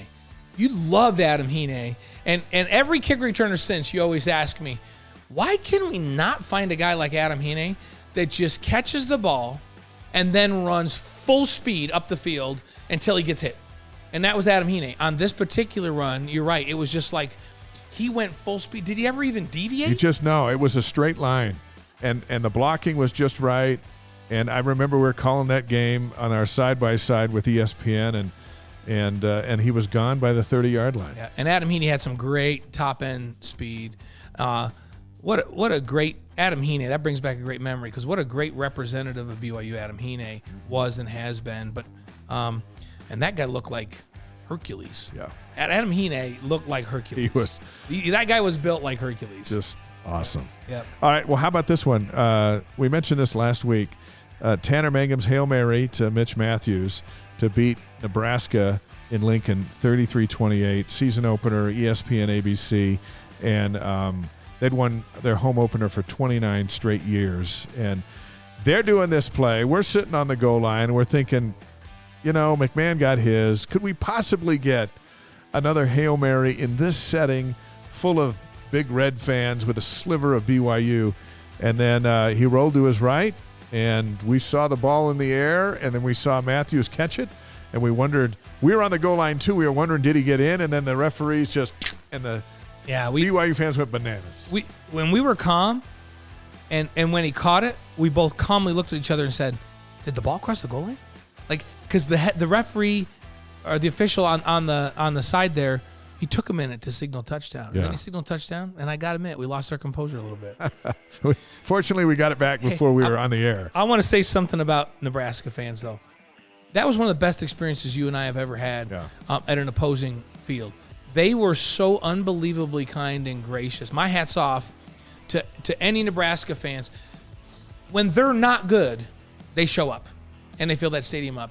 And they are so kind and gracious and welcoming to opposing fans, you almost feel bad beating them. I mean, we were still happy they beat them, but that's how every environment ought to be in college football. Notre Dame does a really nice job of it, but I felt like in all these stadiums we've been to, and I've been in, almost, you name a big stadium, I've been in it, from Florida to Tennessee to Michigan. You and I have been in the Big House, Wisconsin, like all over, USC, UCLA, you name it, we've been in it. I don't know that I've been in a better stadium for the way the fans are and how they participate than Nebraska. It's a pretty cool place. Yeah, for sure. So hats off to those fans, but what an unbelievable game. And you and I lost our composure for a minute. We got it back, and then we did a post-game show. And we did a post-game show with Tanner live on the air talking about his big throw. 2016, BYU's going to East Lansing for the first time. ESPN helps pull this game together. It's on ABC. Jamal Williams runs wild, 163 yards. And BYU blows out the Spartans on their field. And we're even watching that just going, are you serious right now? What's happening right now? Yeah. Because we thought, when you think of Michigan State, you think of big, physical, they're going to run the ball downhill at you, they're going to knock people around, they're going to be hard to run the ball again. If anything, I thought BYU was going to have to throw the ball all over the place to have a chance. And Jamal Williams showed that he was an NFL running back in that game. And BYU's offensive line had a great game. And I was surprised. Yeah. Like that was one of the biggest surprises to me, that BYU handled Michigan State up front the way they did in that. We were also surprised in 2018. BYU goes to Madison, another ESPN game. Badgers are ranked number 6, and BYU beats them 24-21. And your son had a very important play on the winning field goal. There was a bad snap, and Gavin's the holder. He has to get that ball and get it down in time for the kick, and the Cougars win it on that kick. Yeah, rarely does a head coach after a game say, hey, I just want to point something out. The holder never gets pointed out unless he makes a mistake, right? If the holder botches a hold, which Gavin didn't botch a hold, and he held for 3 years for BYU and played on every special team. People might remember. And Gavin's working with the outside linebackers now, working with Kalani and coaching. But Gavin was a really, really promising high-end talent that came to BYU to play. Could have played corner or safety, and early in his career he tore an ACL, and then he rehabbed the whole year and came back, and right at the beginning of the next season tore the other ACL. And everybody said, man, this is where you just need to hang it up. Like, people just don't come back from back-to-back ACLs. He says, no, I'm going to contribute in some way, shape, or form. I may not be as fast or as explosive I used to be, but I'll figure out a way. I think he played in about 27 straight games on every special team. And in that game, the ball was snapped low and outside. He scooped it up with one hand. He got the ball down. They kicked the game-winning field goal, and afterwards, Kalani Sitake said, I'm going to point out the game-winning play. The game-winning play was made by our holder, who took an impossible snap and got it down so we could kick the game-winning field goal. And not often do we say that, but that's the truth in this game.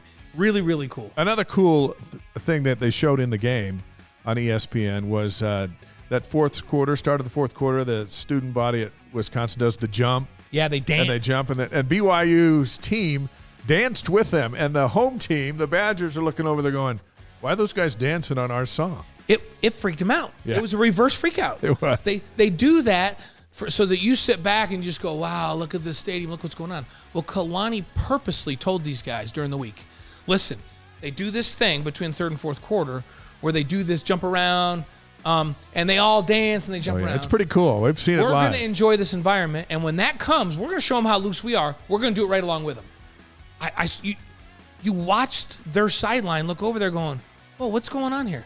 Their guys aren't supposed to be doing this. This is what This is when they freak out. The opponent freaks out when we do this. BYU, they did a reverse freak out. Yeah. They pulled the okie dokie on them. It was awesome. And that was all Kalani. Kalani planned that. Fantastic. How about the ESPN game in 2019 at Tennessee? Oh, man. Double overtime, and the Cougars with Tyson Williams and Micah Simon, that 64-yard bomb. Miracle deep ball, right? BYU wins at 29-26. Talk about a ball game that had the network buzzing. Oh, my gosh. And in that great historic stadium, and I love Neyland Stadium because it's if you and you and I've been in the Rose Bowl, when you're in the Rose Bowl, it's like a big dish. Yeah. And I've been there where we've broadcast games from there, and I feel like I'm way far away from the field.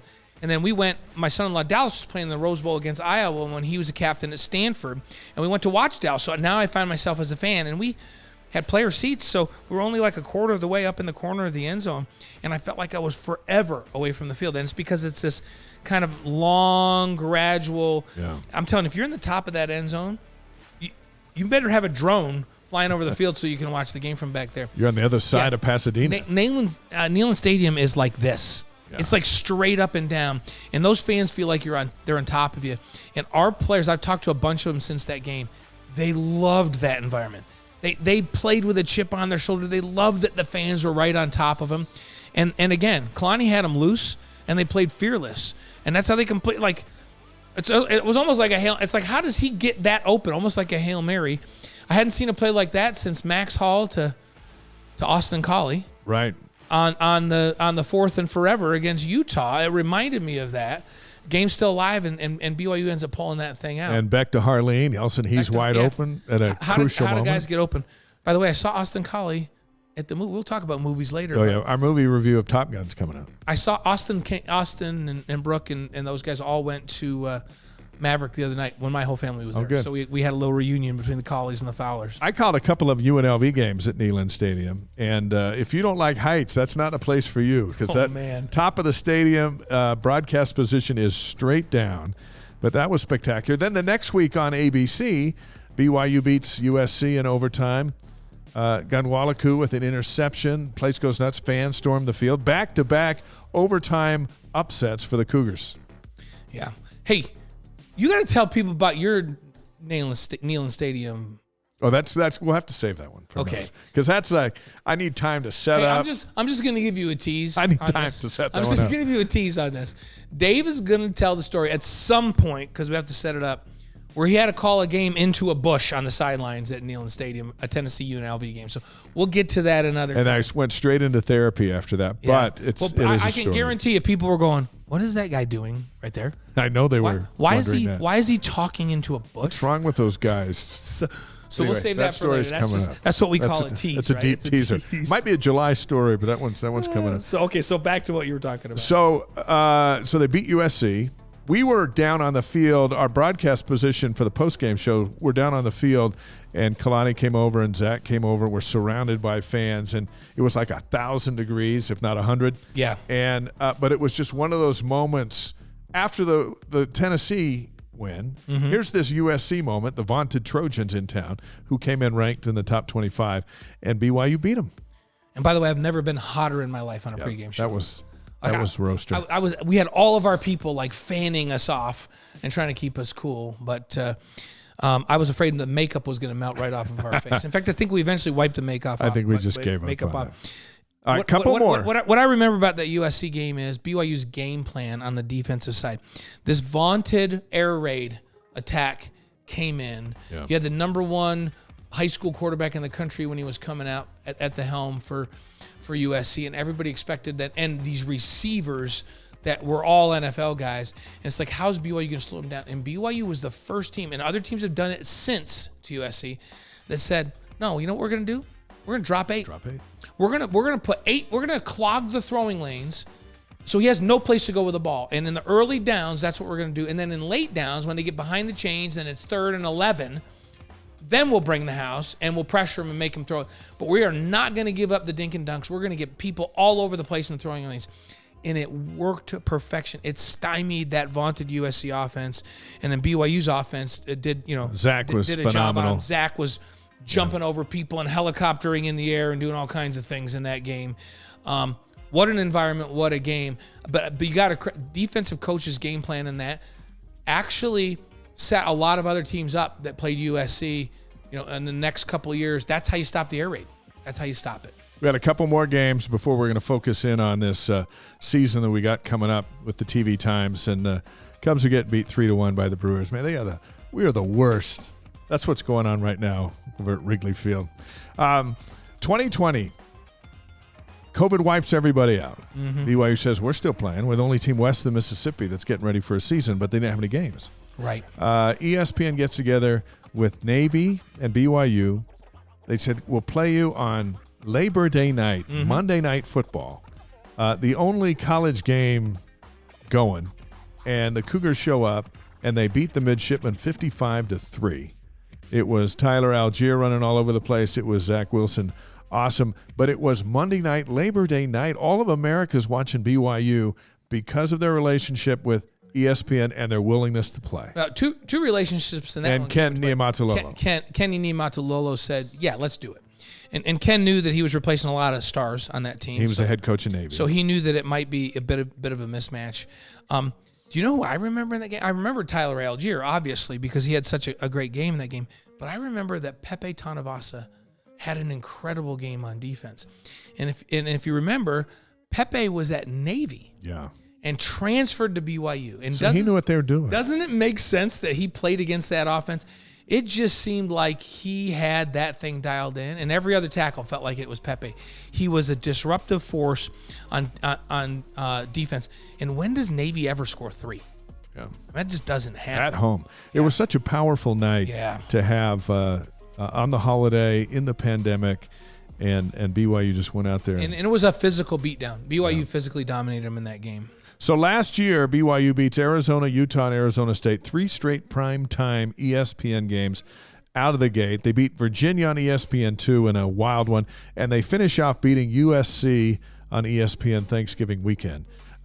Still one more year to go with ESPN as a TV partner, but they delivered on their promise, and BYU delivered on its promise of being competitive and delivering some wild games. Some crazy games. The Arizona State game I mentioned earlier, that game was like none other in terms of environment in the stadium, and it was so loud you couldn't hear yourself, and neither could Arizona State's offense. They made a lot of mistakes because 16 penalties. It was crazy how loud that stadium was. The Utah game, and this is BYU. It's been a long while since BYU just beat Utah up at the line of scrimmage, but that wasn't a fluke. It wasn't, Utah threw a bunch of picks, or, BYU had no. BYU dominated the line of scrimmage on both sides of the ball, and that hasn't happened in a long time. I felt like it was the coming of age, and all that Kalani's been working toward on the offensive line came and showed itself in that Utah game. So that was fun because of that. Arizona State was fun because of the atmosphere in the stadium and the big play by Tyler Algier, right? That was just phenomenal. It's interesting, too, about that Arizona State game is, remember, the Sun Devils fumbled the opening kickoff. Right. And BYU recovers, and then they score a couple plays later, right in front of the student section. Oh, yeah. In between the student section and the action is Mark Pope and this recruit named Colin Chandler. That's right. All that stuff happened right in front of him, just moments after the team ran right past him because he was out there with the band to take the field. And we talked to Coach Pope afterwards. We go, did you choreograph that? You could not have choreographed a bigger BYU sports moment than what happened right in front of Colin Chandler, and then Colin Chandler suiting up for the Cougars. And biggest recruit they've ever had. Yeah. That season, though, the game that I feel is the most impressive game was the USC game on the road. And here's why. BYU was beat up by that game. Oh. And I just thought, oh, man, I don't know if they have enough guys left to be able to. This is going to be a really, really tough test for BYU's depth. Kalani's been telling us all year they're deeper than they've ever been. Mm-hmm. These guys are ready to play, but they're going to play USC, who just lines up one All-American after another, one NFL guy after another. BYU going to be able to hold. They don't have any of their starting backers. They're missing guys out of the secondary. They got a couple of offensive linemen dinged up. I don't think MP played in that game, and they'd already lost a couple of other. Can BYU hang in? Baylor or Gunner didn't play. Gunner was out. Can BYU hang on the road against USC? And I thought it was a masterful job by Kalani because emotionally, BYU was in that game from minute. They came and they played with a fire and a passion like none other. They made up for some of the missing guys with the emotion that they played with. They were clearly the team that had more of an edge to them, the USC. And USC had their best offensive night of the season. It wasn't like they took a knee. Right. No, it was. I felt like that was the biggest win of the season because it proved that BYU had the depth to compete over the long haul in a season when they played that many P5s. They were playing a very talented team no matter what anybody says. 30,000 BYU fans in the house. And it was a special night. To me, that was the best win of the season last year. So those are our list of games. That's why ESPN loves BYU and why BYU loves ESPN, because they were connected together on making those happen. So many of them happen. So when the 2022 schedule rolled out last week with TV times, 7 games on ESPN's family of networks.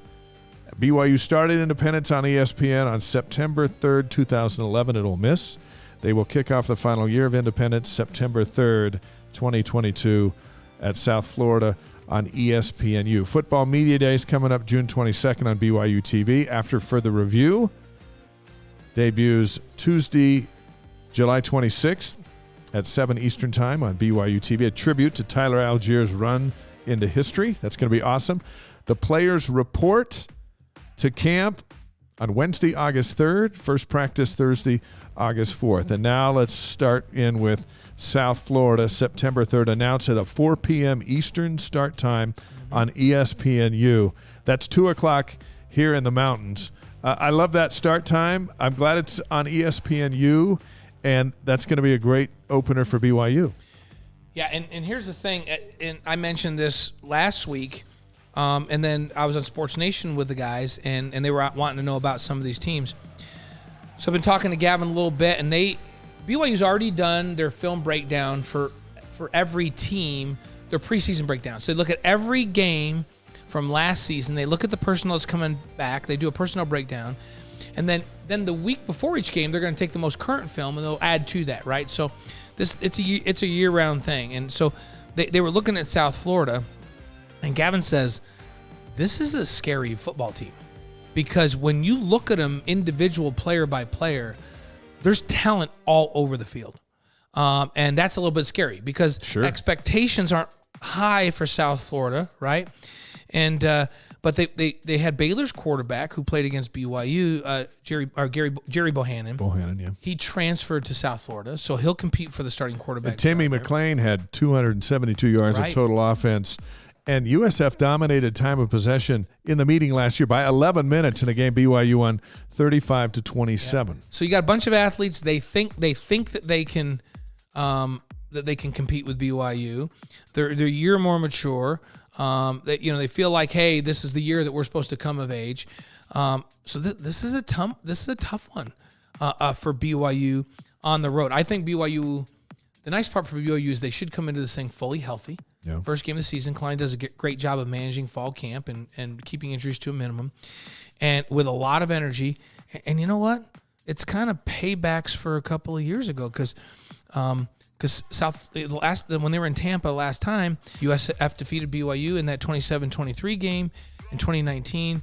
Jaron Hall played in that game and got knocked out of the game, sacked 5 times.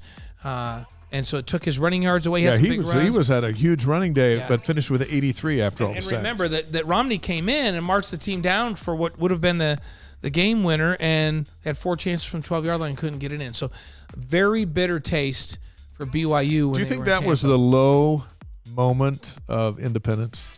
It was a game that they should have won. And I don't think that South Florida team is as good as the one they're going to play this year. And they had every opportunity to win. They just did not play well. Believe me, that's not lost on the coaching staff. Yeah. And it won't be lost on these players when they go down there. And you're going to have – and here I feel like BYU right now compared to 2 years ago, they had some pretty good skills a couple years ago. But BYU is – they're probably better at almost every position across the field. I mean, you don't have Tyler Allgeier. But Jaron Hall's back there now, right? And I feel Brooks back there. I feel like up front on both sides of the ball, they're really good. and I feel like BYU will manhandle them at the line of scrimmage. And so I like BYU's chances. I love the ability to go back 2 years and go, hey, man, it is payback time. Yeah. So we're coming down to your place, playing in an NFL stadium. You're gonna get smacked. 4:00 Eastern time on September 3rd on ESPNU. The home opener. If there's ever a game you want to beat the crap out of somebody, it's that one. It's that opener. That's true. So, and now let's talk about the game that BYU got the crap beat out of them. Exactly. So Baylor comes to BYU Saturday, September 10th. 10:15 p.m. Eastern time. That's an 8:15 local start here on ESPN. Will game day be here that day? That's a possibility. It's on the mothership for the late game that day. And Baylor is BYU's first Big 12 opponent to come to Provo since the announcement was made last September that the Cougars would join the Big 12 beginning next season. Also the first time a reigning Big 12 champ or Sugar Bowl champs come to Provo. That's right. And here's the thing about Baylor. Dave Aranda, who's the head coach there, he's created a mindset down there. And it's visible. You can see it. And that mindset is we're going to be the most physical team in the Big 12. Like, we don't care who we're playing. We'll play Oklahoma. We'll line up with Texas. We're going to beat you up. We're going to be physical. We're going to run the ball downhill. We're going to be really aggressive defensively and beat you up.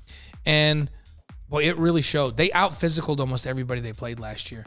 And when I was watching BYU, I thought BYU was a pretty physical team. Now, they had some injuries by the time, they'd lost their backers. In key spots on the offensive line and linebacker. And so it hurt. Like, I don't think that Baylor runs for all those yards if you got Keenan Peely and Peyton Wilgar in the game at linebacker. They're run stoppers, and they weren't in the game, right? They ran for 303. It was unbelievable, and they held BYU to 67 yards rushing. And I don't think you hold this year's BYU team, even with Brooks at tailback or Lopini Katoa at tailback, or you could go 4 deep at tailback. And still be fine. You could have McChesney, you could have Miles Davis behind this offensive line. They're not going to hold BYU to 67 yards rushing again. And I think BYU is going to be much better defensively. Do you see a window in there? I mean, amidst all of that, Jaron Hall threw for 342 yards, and Puka caught 5 passes for 168 and his first BYU touchdown. The Cougars lost by 14. It didn't feel like they were in the game because they couldn't stop the run, but Hall moved the football. And that's the silver lining, right? Because Baylor's defense was pretty good last year, too, and they shut people down. Here's the thing. They lost their 3 top wide receivers, and they're all, like, really, really good players, NFL caliber guys. They have 2 offensive linemen coming back, but they'll be solid because they're just this is Jeff Grimes' offensive line. It's a Dave Aranda football team. So they're going to be good up front on both sides, but so is BYU. Here's the big thing. Baylor, their back 7, so their backers and their secondary, they were all veteran. They're a bunch of 5th-year COVID guys, right, or 6-year COVID guys back there. One of the most experienced back ends in college football last year, and it showed. And yet, even with that, they couldn't stop Puka if they tried. Right. Like he's like, put your best guy on me. I'll go out and take it away from him. I mean, I thought that was his best football game. He was amazing in that game, and so I like BYU's chances. I look back at that and I go, wow, BYU got out physical. But then you can go back and watch every game that Baylor played in last year, and they pretty much out physicaled everybody that they played. So maybe it's not so shameful that BYU got out physicaled. I don't see that happening again this year. I think it'll be the most physical game of the year. Yeah. That's saying something because remember, we're going to talk about Notre Dame, some of these others. I think that will be the most physical game of the year. I think it's another payback game. It's at elevation. It's in Provo. And, hey, even though I think that's one of the toughest games on the schedule, I think BYU's got a chance in that one to win and to avenge last year's loss. Bit of history with Baylor. Go back to Waco in '83, and the Bears won 40-36 in the season opener. But the Cougars won the next 11 games.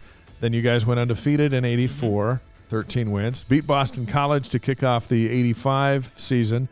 25-game winning streak, which started after the Baylor defeat. Yeah, and we all we need to do is get off the field, and we had Baylor in like a 3rd and long, late in the game, and we gave up a bomb, and then they went down and scored, and to go out in front of us, and we kind of had control of that game at that time, right? Yeah. And that it still sits in Steve Young's craw. It still sits in my craw too. because I was part of that team.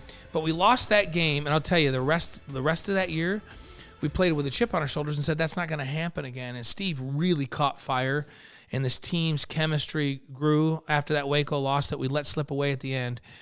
And we went all the way through the season, beat Missouri in the bowl game that year.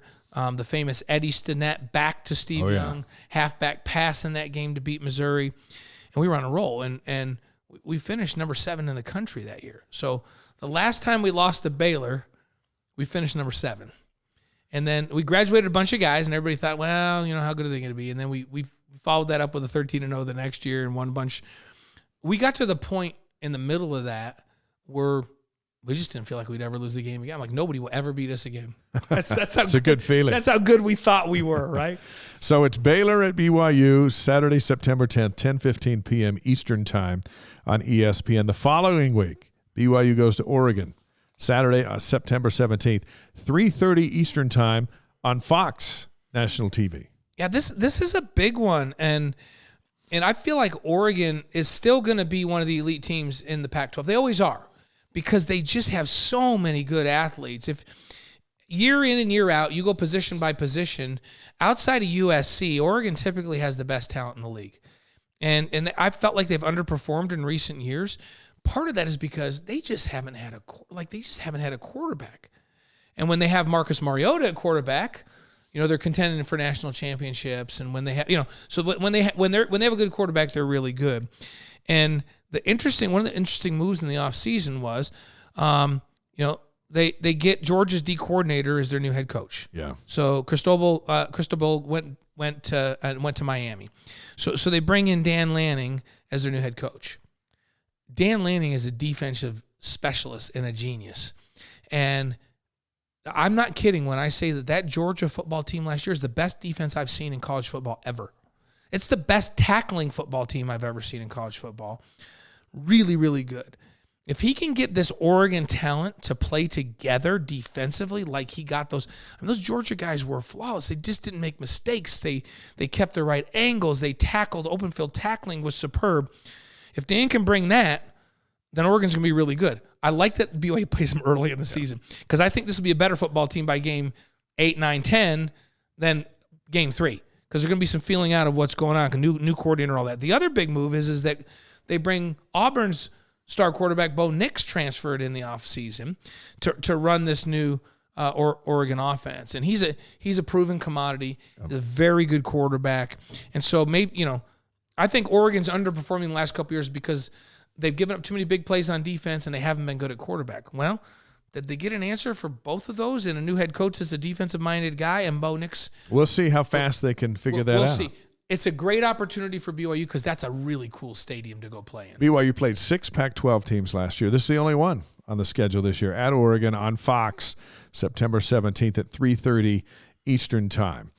BYU comes home for Wyoming on Saturday, September 24th. The start time hasn't been announced, but it'll be on ESPN or ABC and that group of networks. And first time to be back with Wyoming since the 2015 Poinsettia Bowl, which the Cougars won. Josh Allen was the quarterback for the Cowboys. How good is he at Buffalo in the NFL? To think that he was at Wyoming and BYU found a way to beat him there in that bowl game. Kai Nakua picked off the ball late to seal it, and now the Cowboys are coming back to town. Well, and people were saying when everybody's talking about, well, Josh Allen's going to be a first-round draft pick. He might be the number 1 pick in the draft and all this, and everybody's going, I just don't see it. Josh Allen was phenomenal when he was at Wyoming. He just didn't have all the folks around him to highlight it, and he is big time with the Bills. Josh Allen's not going to line up a quarterback for Wyoming. No, but these Cowboys are better than they have been. They've been consistently good. Craig Bowl, who's their head coach, does a really good job there as the head coach. I always look at the S&P. The S&P that ESPN puts out kind of takes who's coming back, strength, all those things, and puts it into a preseason prediction, game by game. And they have them a 7-5 team this year. Okay. I bet they win 8 games this year. But they had multiple transfers out this offseason, and so they're not going to get BYU this year. Not in Provo. A few days later, on September 29th, this is a Thursday, Utah State at BYU, 8 o'clock Eastern Time, prime time on ESPN. 91st and final meeting between the two as they battle for the old wagon wheel. Then BYU's going on to the Big 12, and that rivalry there's no more scheduled games between the two henceforth. And this is usually the annual General Conference game on Friday, but for ESPN, they've moved it to Thursday. And so kind of a unique day for this rivalry. Yeah, and that Thursday night game, everyone around the country, tuning in. It's it's late on the East Coast, but it's 8 p.m., so people are still going to watch at least a half of it. It's a great game. They'll stay in and watch it. Blake Anderson did a really nice job in his first year last year. He brought his quarterback with him in Logan Bonner. Logan's back next year. I love that kid. He's a gamer. Man, the kid can just flat out play. Right? They went 11-3. But you know what he doesn't have? And he doesn't have Devin Tompkins at wide receiver. That guy was a beast. He was a little beast. He was a little beast that just abused people out there. Could get separation, was phenomenal. Lived up to every billing that he had. Not only did they lose him, they lost their other two top receivers. So they've got to completely retool. They got a couple of transfers. They got the Cobbs kid from Maryland, Xavier Williams from Alabama. So a couple of big P5 transfers coming in for Utah State this next year. So we'll see how it all pans out. I love the guy they have at quarterback. S&P says they're going to be 6-6. Well, the S&P way underrated Utah State last year. I'm not buying it on Utah State.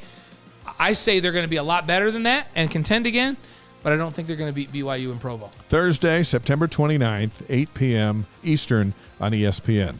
On to October, BYU and Notre Dame at Allegiant Stadium in Vegas, 7:30 Eastern time on NBC.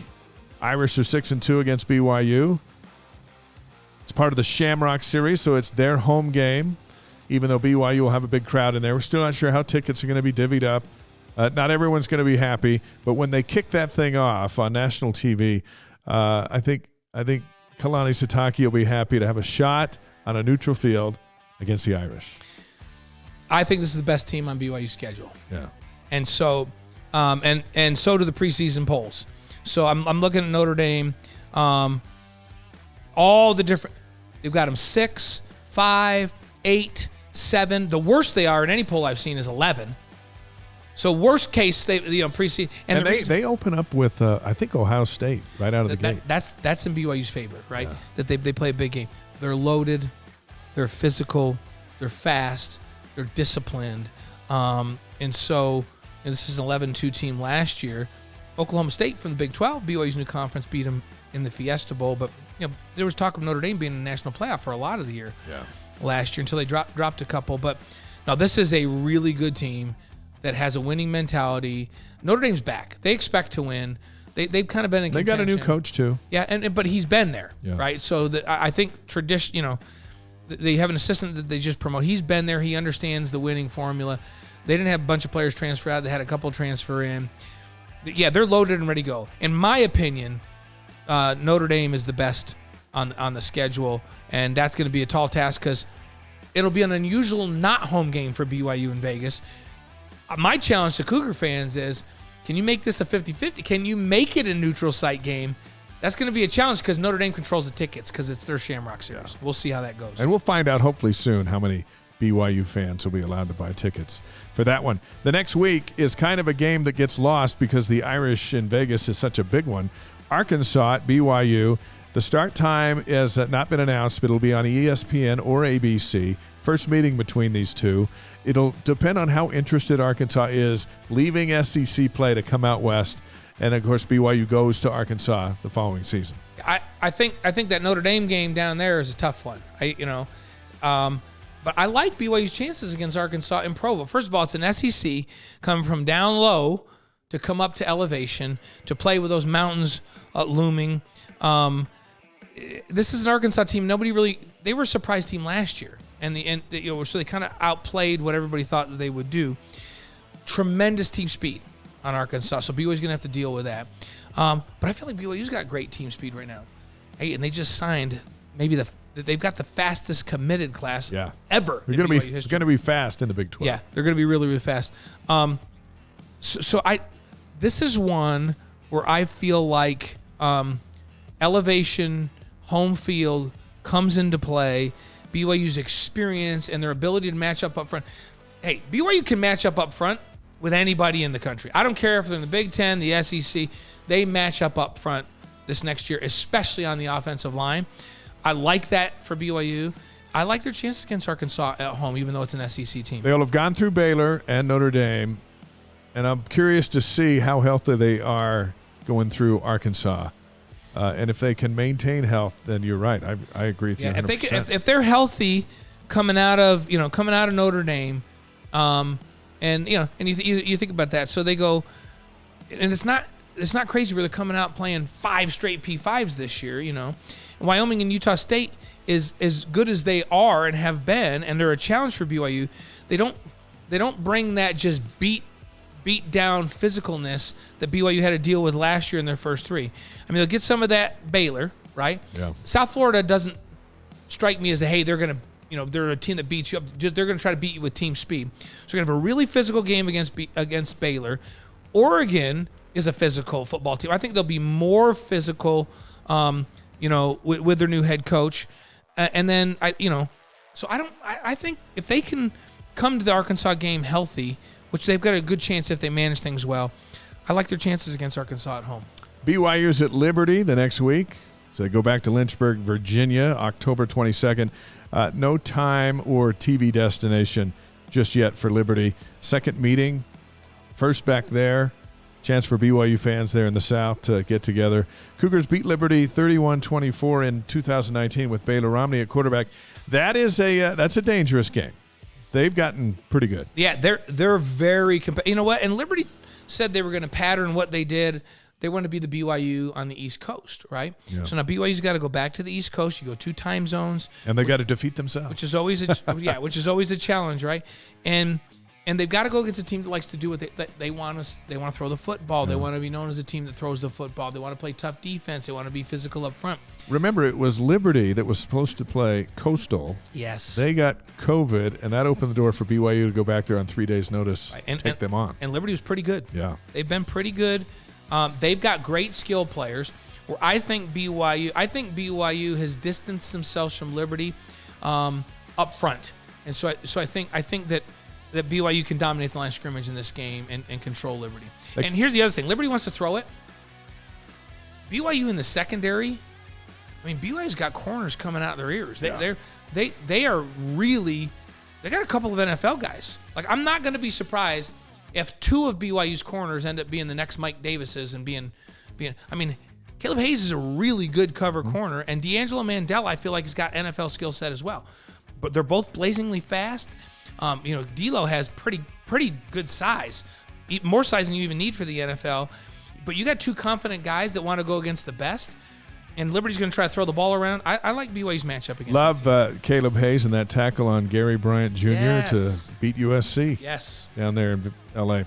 All right, so after Virginia, the trip to Lynchburg, Virginia, they come home for a Friday night game. So a short week for East Carolina, October 28th. 8 p.m. Eastern Time. That one's on ESPN2. These 2 teams have played each other twice, 2015 and 2017. But that'll be a great Halloween-type weekend get-together on Friday night. Yep, and East Carolina is also a team that wants to throw the football around and play wide open, and they'll come at you and blitz on defense. And so it's an interesting challenge, but it's in Provo. Yeah. So East Carolina's coming up from almost sea level. You know what I didn't realize in the 2017 game? Gardner Minshew was the quarterback. Right. He was the backup that played because their guy got hurt.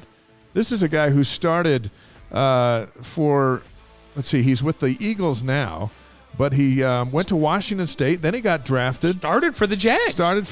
Now he's with the Eagles, and he was the backup quarterback in that 2017 game. Yeah, so he was an old East Carolina guy. And, man, did he have when he was there as the quarterback, that was when Mike Leach was still there, right? Was that before I think so. Because I remember Minshew throwing it all over the yard for Washington State. It was a perfect fit for that offense. But East Carolina is a lot like South Florida. We're going to have tremendous skills. So they go out and they're going to get good wide receivers and guys that can cover at corner and guys that can fly around. Where East Carolina's going to have a hard time matching up with BYU, especially up here at elevation, is up front with the big boys. BYU should be able to knock them off the football, run the ball, have a balanced attack, play action pass off the run. I think East Carolina's going to have a really hard time stopping BYU from running it, which then is going to open that play action game for Jaron Hall and those wide receivers. this is a game that BYU should win. And you know what that means with the 8 o'clock Eastern start, 6 local time, is that BYU is not going to have an 8:15 cold night game in November or in October.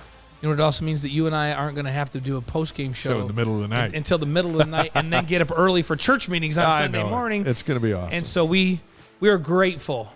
We're very grateful for that. How about November 5th, Saturday at Boise State? That start time is yet to be determined, but it'll be on Fox, FS1, or FS2. And here's the last meeting in what has become BYU's best friend in independence. And remember, they had all those games scheduled through 2036 that have been canceled because of BYU moving to the Big 12. And the last time the Cougars were there, they put one of the worst beatings on Boise State on their blue turf in school history. So I imagine the Broncos will be looking for them. Yeah, and I think Boise State's going to be are going to be good. And they got Bachmeier back at quarterback, right? I think so. I think I think he's a really quality player. And they have George Lonnie back at running back. They're going to have more experience on their offense, on their little inexperience last year, and BYU took advantage their of that. backup quarterback, Cade Finnegan, will be BYU's BYU, so you can give them a little insight on what they're doing. But I feel like Boise State, I think they take a step forward, and they're a much better football team. I think Boise State's in the top 5 of teams as we rank them. And maybe when we're done with us, we'll go back and we'll rank our top, how we see the schedule. Have fans do that. If you want to start doing that, you guys on the chat, who do you think that the best 5 teams BYU has in order on the schedule? We'll hear from you guys. Dave and I will give you ours, but in fact I'll rank mine 1 through 12 as we get through the season here. But I'd be interested to hear who you think. I think Boise State is in the top 5 on BYU's schedule this year. We've got all these games on our calendar, which you can find right there at ysguys.com. And we'll update it, of course, with all that we got going on as we move through. Utah Tech is the home finale, Saturday, November 19th. That's at 3:30 Eastern Time and live on BYU TV. It's the first meeting with soon-to-be the former Dixie State and now turning Utah Tech. Kind of a recovery-type game heading into Stanford the week after. Yeah, and you know what? You and I have talked about this, and I've been consistent with my take on this. If you're going to play an FCS opponent, keep it in state. Play Weber, play Southern Utah. So the money stays in state. Because the money stays here, right? Yeah. And why not help build the programs in the state? Now, Utah Tech, we talk about East Carolina and South Florida not being able to match up with BYU up front. And maybe not even Utah State this year or Liberty. Like, BYU should have decided. BYU should be able to match up. I think BYU's got a top 5 offensive line in the country this year. So they should push people around. That's going to be a problem for Utah Tech. Yeah. Because that's the big, big difference. FCS schools sometimes get NFL quality receivers, NFL quality quarterbacks, defensive backs, and they have a lineman or two. But it's really hard at the FCS level because really good offensive and defensive linemen are so hard to find, especially you got to put 5 out there at a time on offense and 4 out there on defense. That's where the drop-off is. That's where the difference is. When a really good FBS team plays an FCS team, there should be a difference at the line of scrimmage. That's where you're going to see the difference against Utah Tech. Remember earlier you were talking about the importance of a spotter? That'll wear our spotter out that day. Because we'll be 3 deep on that. BYU will be way deep. Yeah, that shouldn't be a tough one. Regular season finale, BYU at Stanford, Saturday, November 26th. That's Thanksgiving weekend. Time and TV still to be determined. Stanford leads the series 2-0. They played in 03 and 04. They were going to play in 20, but COVID wiped out the Pac-12's non-conference games. So, and they're scheduled, here's what's interesting. BYU and Stanford are scheduled for 7 games between 2022 and 2035. We'll see if that holds up in the Big 12 scheduling. You just don't know because typically when you're in a league, so now BYU is going to be in the Big 12, it's kind of like Utah when they got in the Pac-12. Can BYU and Utah really play every year? Because as you schedule, you're going to go out and we're playing the same Big 12 teams every year. You want a little bit of a variety. Are you going to have Stanford be your go-to? Now, having said that, Notre Dame and Stanford play every year. Yeah. Is that a good is BYU Stanford a good rivalry to have? Is that one that they should play every year? It seems like it could become one. Yeah, it's not one now, but it seems like there's potential. So I'm really interested to see how many of those 7 they play. Now, having said that, Stanford, This is where I'm calling on BYU fans to have a takeover. To take over the farm. Yeah, because I think like we've been to a lot of games over at Stanford, and even when they were ranked in the top 5 and playing in the Rose Bowl, they have a hard time filling that stadium. This is one where BYU, with all the fans they have in the state of California and up north in Oregon and over in Nevada, this ought to be a BYU takeover. Take over the Stanford Stadium. That's couple my of charge. Return missionary quarterbacks, Yep. Jaron Hall and Tanner McKee. And McKee is a quality guy, NFL talent. I think Stanford's going to be better. That's a tough one. I'm not. They're in my top 6. Top 6. They're in my top 6 on BYU schedule. If BYU gets eligible for a bowl game, ESPN will put them in one of theirs. That's also the agreement for this season, right. In this final year of independence, if the Cougars don't qualify for a New Year's Six. All right, before we finish up with some campus headlines and our Top Gun Maverick review. Yeah, I want to know. I want to know what people's top 5 is. Nobody's. Give us your top 5. Yeah. So my top 5. I got Boise State at number 5. I have Arkansas at number 4. Okay. I have Baylor at number 3. I have at Oregon number 2, and then I've got Notre Dame as number 1. So Notre Dame 1, Oregon 2, Baylor 3, Arkansas 4, and Boise State 5. And that 2 and 3 is kind of interchangeable. I don't know. It depends on how Baylor retools that back 7, but that's pretty good. Those are my top 5. And then I've got Stanford right after that 6, Utah State 7, South Florida 8, Liberty 9, Wyoming 10, East Carolina 11, and of course Utah Tech 12. That's my top. That's how I've got them ranked. That's good. And in toughness. That's awesome. So, all right, let's roll out some campus news. Here's what's going on campus this week, and we'll finish with a couple of things. We promised the story of not being able to eat 3 hours before kickoff. So remember we told that last week. We can't leave that for 2 weeks. Yeah, we we'll got to tell answer them that one. ESPN's Mel Kiper listing 4 Cougars among his top 10 in position rankings for the 2023 NFL Draft. Blake Freeland's number 3 among offensive tackles. Jaron Hall is number 6 among quarterbacks. Clark Barrington is number 6 among offensive guards. And Isaac Rex is number 10 among tight ends. What do you think of that? You know, I like and here people forget about Isaac Rex, right? Because he was hurt last season, so people forget. But no, I like that. I like it. Mark Pope hires Cahill Fennell to replace the departed Chris Burgess as assistant coach for men's basketball. Fennell spent the last 4 years at Louisville, as 3 as the director of basketball ops, last year as assistant coach. Coach Pope calls him an elite recruiter. He joins Nick Robinson and Cody Feger on the staff, brings his wife Sarah and their 2 boys, Ezra and Koa, to Provo. What do you think of that hire? I'm really excited about this hire, and I don't know. Is it Cahill? Cahill. I don't know him, but I've now talked to the coaches, and they're just so excited about what he brings, and they're talking about he's a good technician, which Chris Burgess was, but they said he's a phenomenal recruiter, and I think that BYU needs that. You always need to be able to go and recruit, and so I think it's a great hire. There's some Gideon George news. Yep, Gideon George officially withdrew from the NBA draft, so he's going to return to the Cougars. Remember, he put his name out there. We thought from the beginning he was going to test the waters, get some exposure. He had an opportunity to work out with the Jazz and the Nuggets, which is exactly what he wanted to do. You put your name out there, you can still come back. And so he's officially declared that he's going to come back. Now, he didn't hire an agent or any of that. So got some good experience, kind of see where he needs to go. Need him back. He averaged 8.8 points and 5 rebounds last season. I think he's going to be a focal point. They expected him to take a big jump this year. So I think that's great. The deadline for players to withdraw is tomorrow, June 1st. So just in time for the deadline, Gideon withdraws.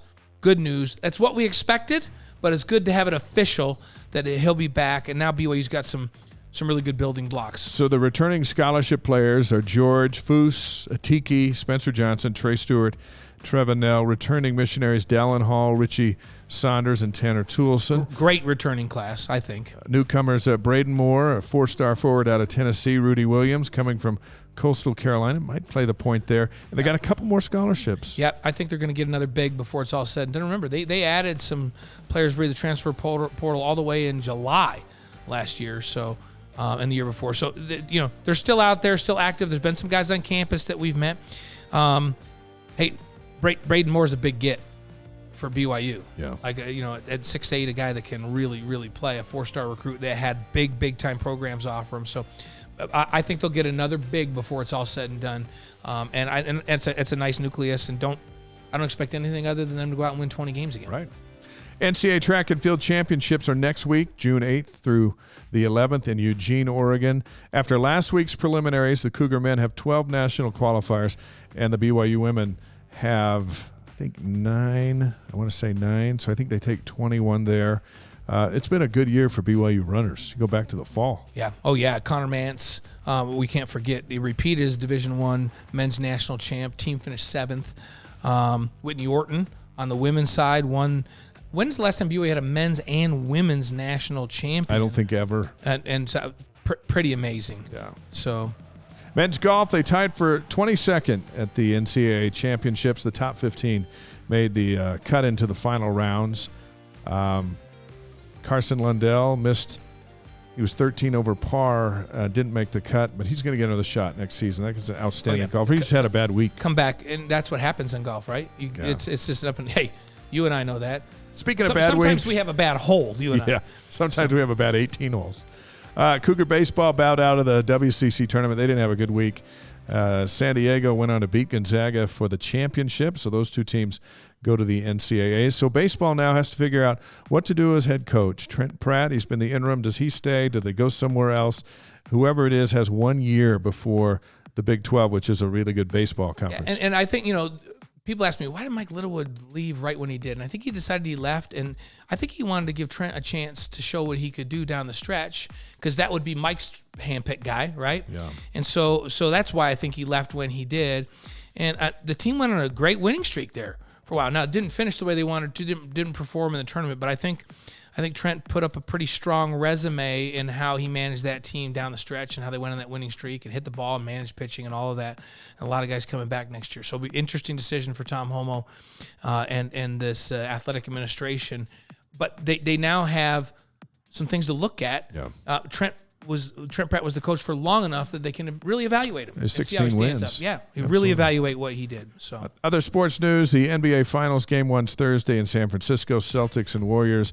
How much credit should former Cougar star Danny Ainge get for putting Boston's roster together? Remember, he was the president up until last June of the Celtics. This is his team. Yeah, give him the credit. He's the one that assembled the talent. Yeah. Now, so that's not all the credit, but he has a big. You got to have the guys. He's got a big piece, and just who you rooting for? Celtics or Warriors? Celtics. I'm all Warriors. I know. Curry's your guy. I'm cheering for the Celtics because of Ainge. You know what? I want Steph to go win one. I want him to have won one without KD, then go win them with KD, and then go win one without KD, so everybody knows it wasn't KD. It wasn't Kevin Durant. I know. It was always my guy. It was your guy. Yep. Oilers and Avalanche game one of the NHL's Western Conference Finals. That's underway in Colorado. Rangers and Lightning Eastern Conference Finals start tomorrow night. And now our movie review of Top Gun Maverick. Oh, man. We both saw it since our last show. Ooh. What do you think? I'm giving it 2 thumbs up. 2 thumbs up. I'm going 2 thumbs up and a couple of toes. Here's the thing. Sometimes I go into a movie with high expectations and then it disappoints me. I had extremely high expectations because everybody was telling me this might be the best movie I've ever seen. I'm going, yeah. It's really good. And the action, it's not special effects. Just put a camera in a jet. It was the way they presented the jets was phenomenal. And to not give it away while they tied the story into the old story. There were good background stories. And he didn't try to be something other than 59. Good character development. Of the new young guys, great storyline. It's worth your $8. New love interest, Jennifer Connelly. She's hot. I thought she got it done. How old is Jennifer Connelly? I don't know, but she looked good. She did. I mean, it was a good story. And the music was good. Yeah. Hey, you know go what? See it. We're giving you 4 thumbs up. Obi-Wan on Maverick. The Obi-Wan series we talked about last week. I think that's off to a great start. And Vader's coming the next season. You saw Obi-Wan, right? Yeah. I haven't seen it yet. You haven't seen those two? I'm going to go see it. I recommend that. You saw the Eagles the other night. Oh, yeah. Pretty good.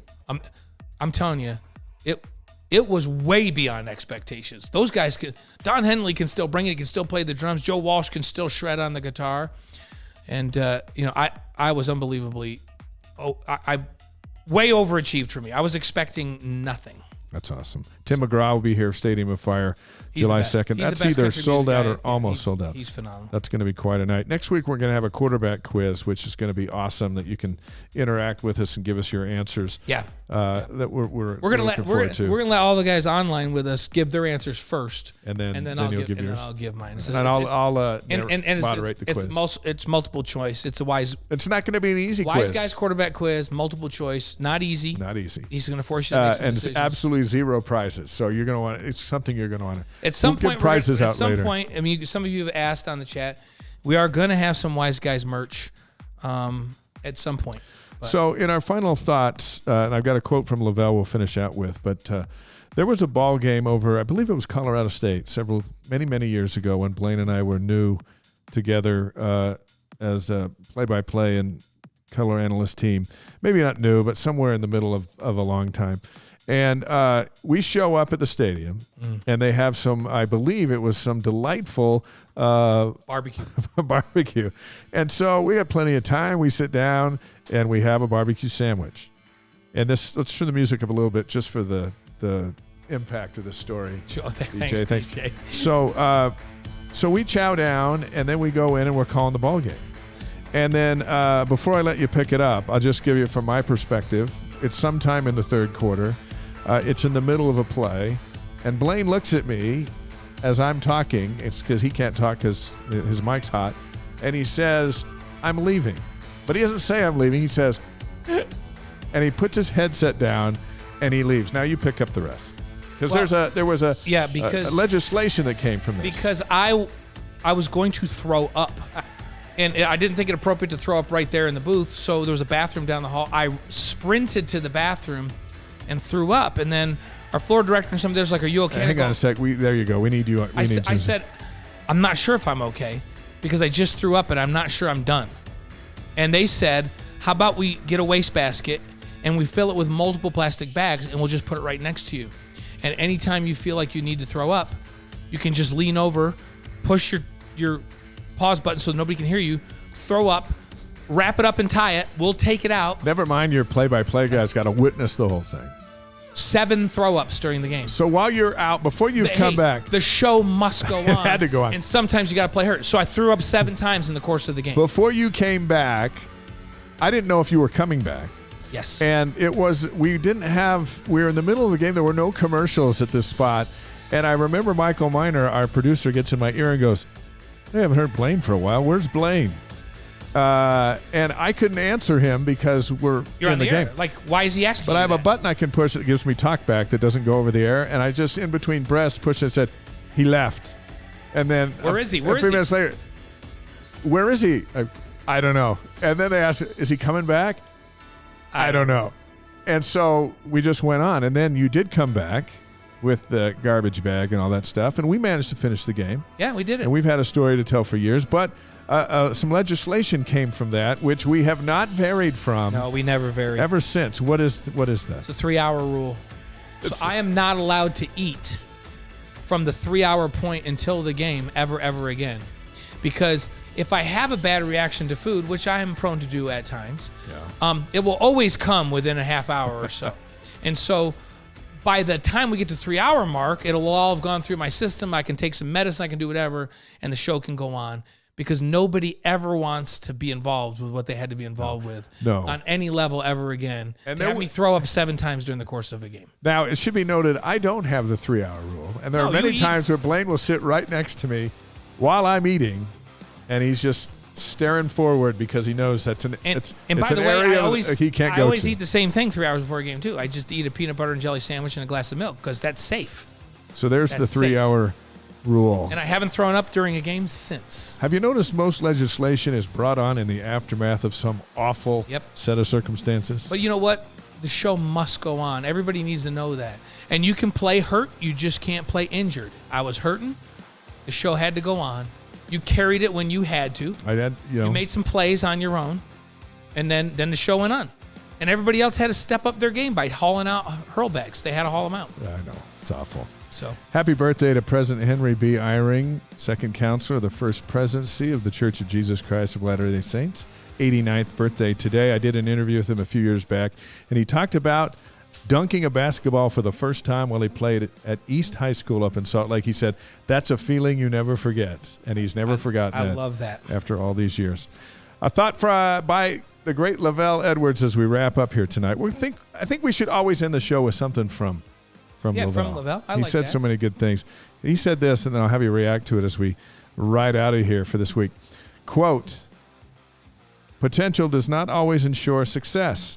The greatest players have not always been the most endowed. In athletics, we often hear the phrase, he has the will to win.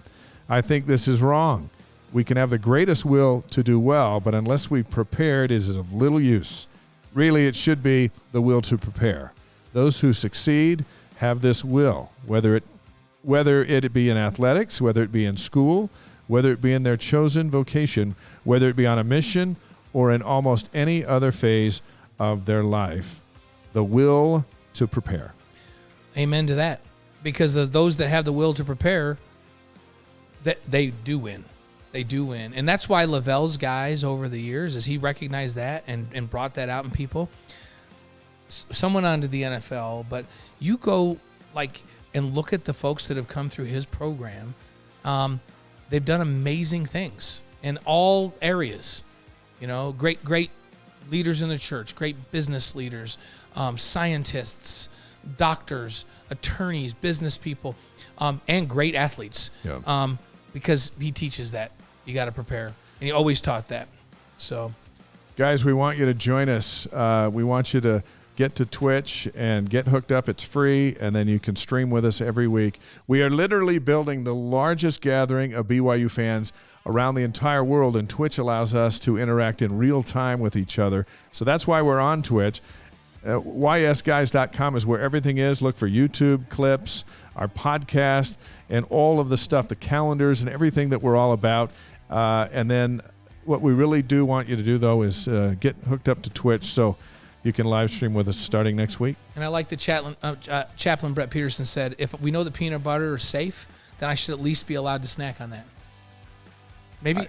You know what? I love his enthusiasm. You just go to what works, right? So, and you know what the other thing we like about live streaming? Like if we were doing a regular show, they would have counted us out on the second at 8:00, and it's 8:05, and we're still just going on. But we are going to get out of here. We are going to get out of here. We're going to be back here next week with an all-new show. We'd love to see you streaming with us. And until then, watch for all that stuff on social media. We love our set. It's ready for the Big 12. We got 14, 15 months to get ourselves ready for the Big 12 and get this show ready for the Big 12. Bring your friends next time on the chat. For Blaine, I'm Dave, and for our crew here at an undisclosed location in Provo, Utah. We don't disclose it for security reasons. Because it's a bunker. We're in a bunker. Have a great week, everybody. We'll see you on social media, and we'll see you back here next week with a lot of new stuff and the great quarterback quiz. Yeah, we'll do the quarterback quiz next week. It's on. See ya.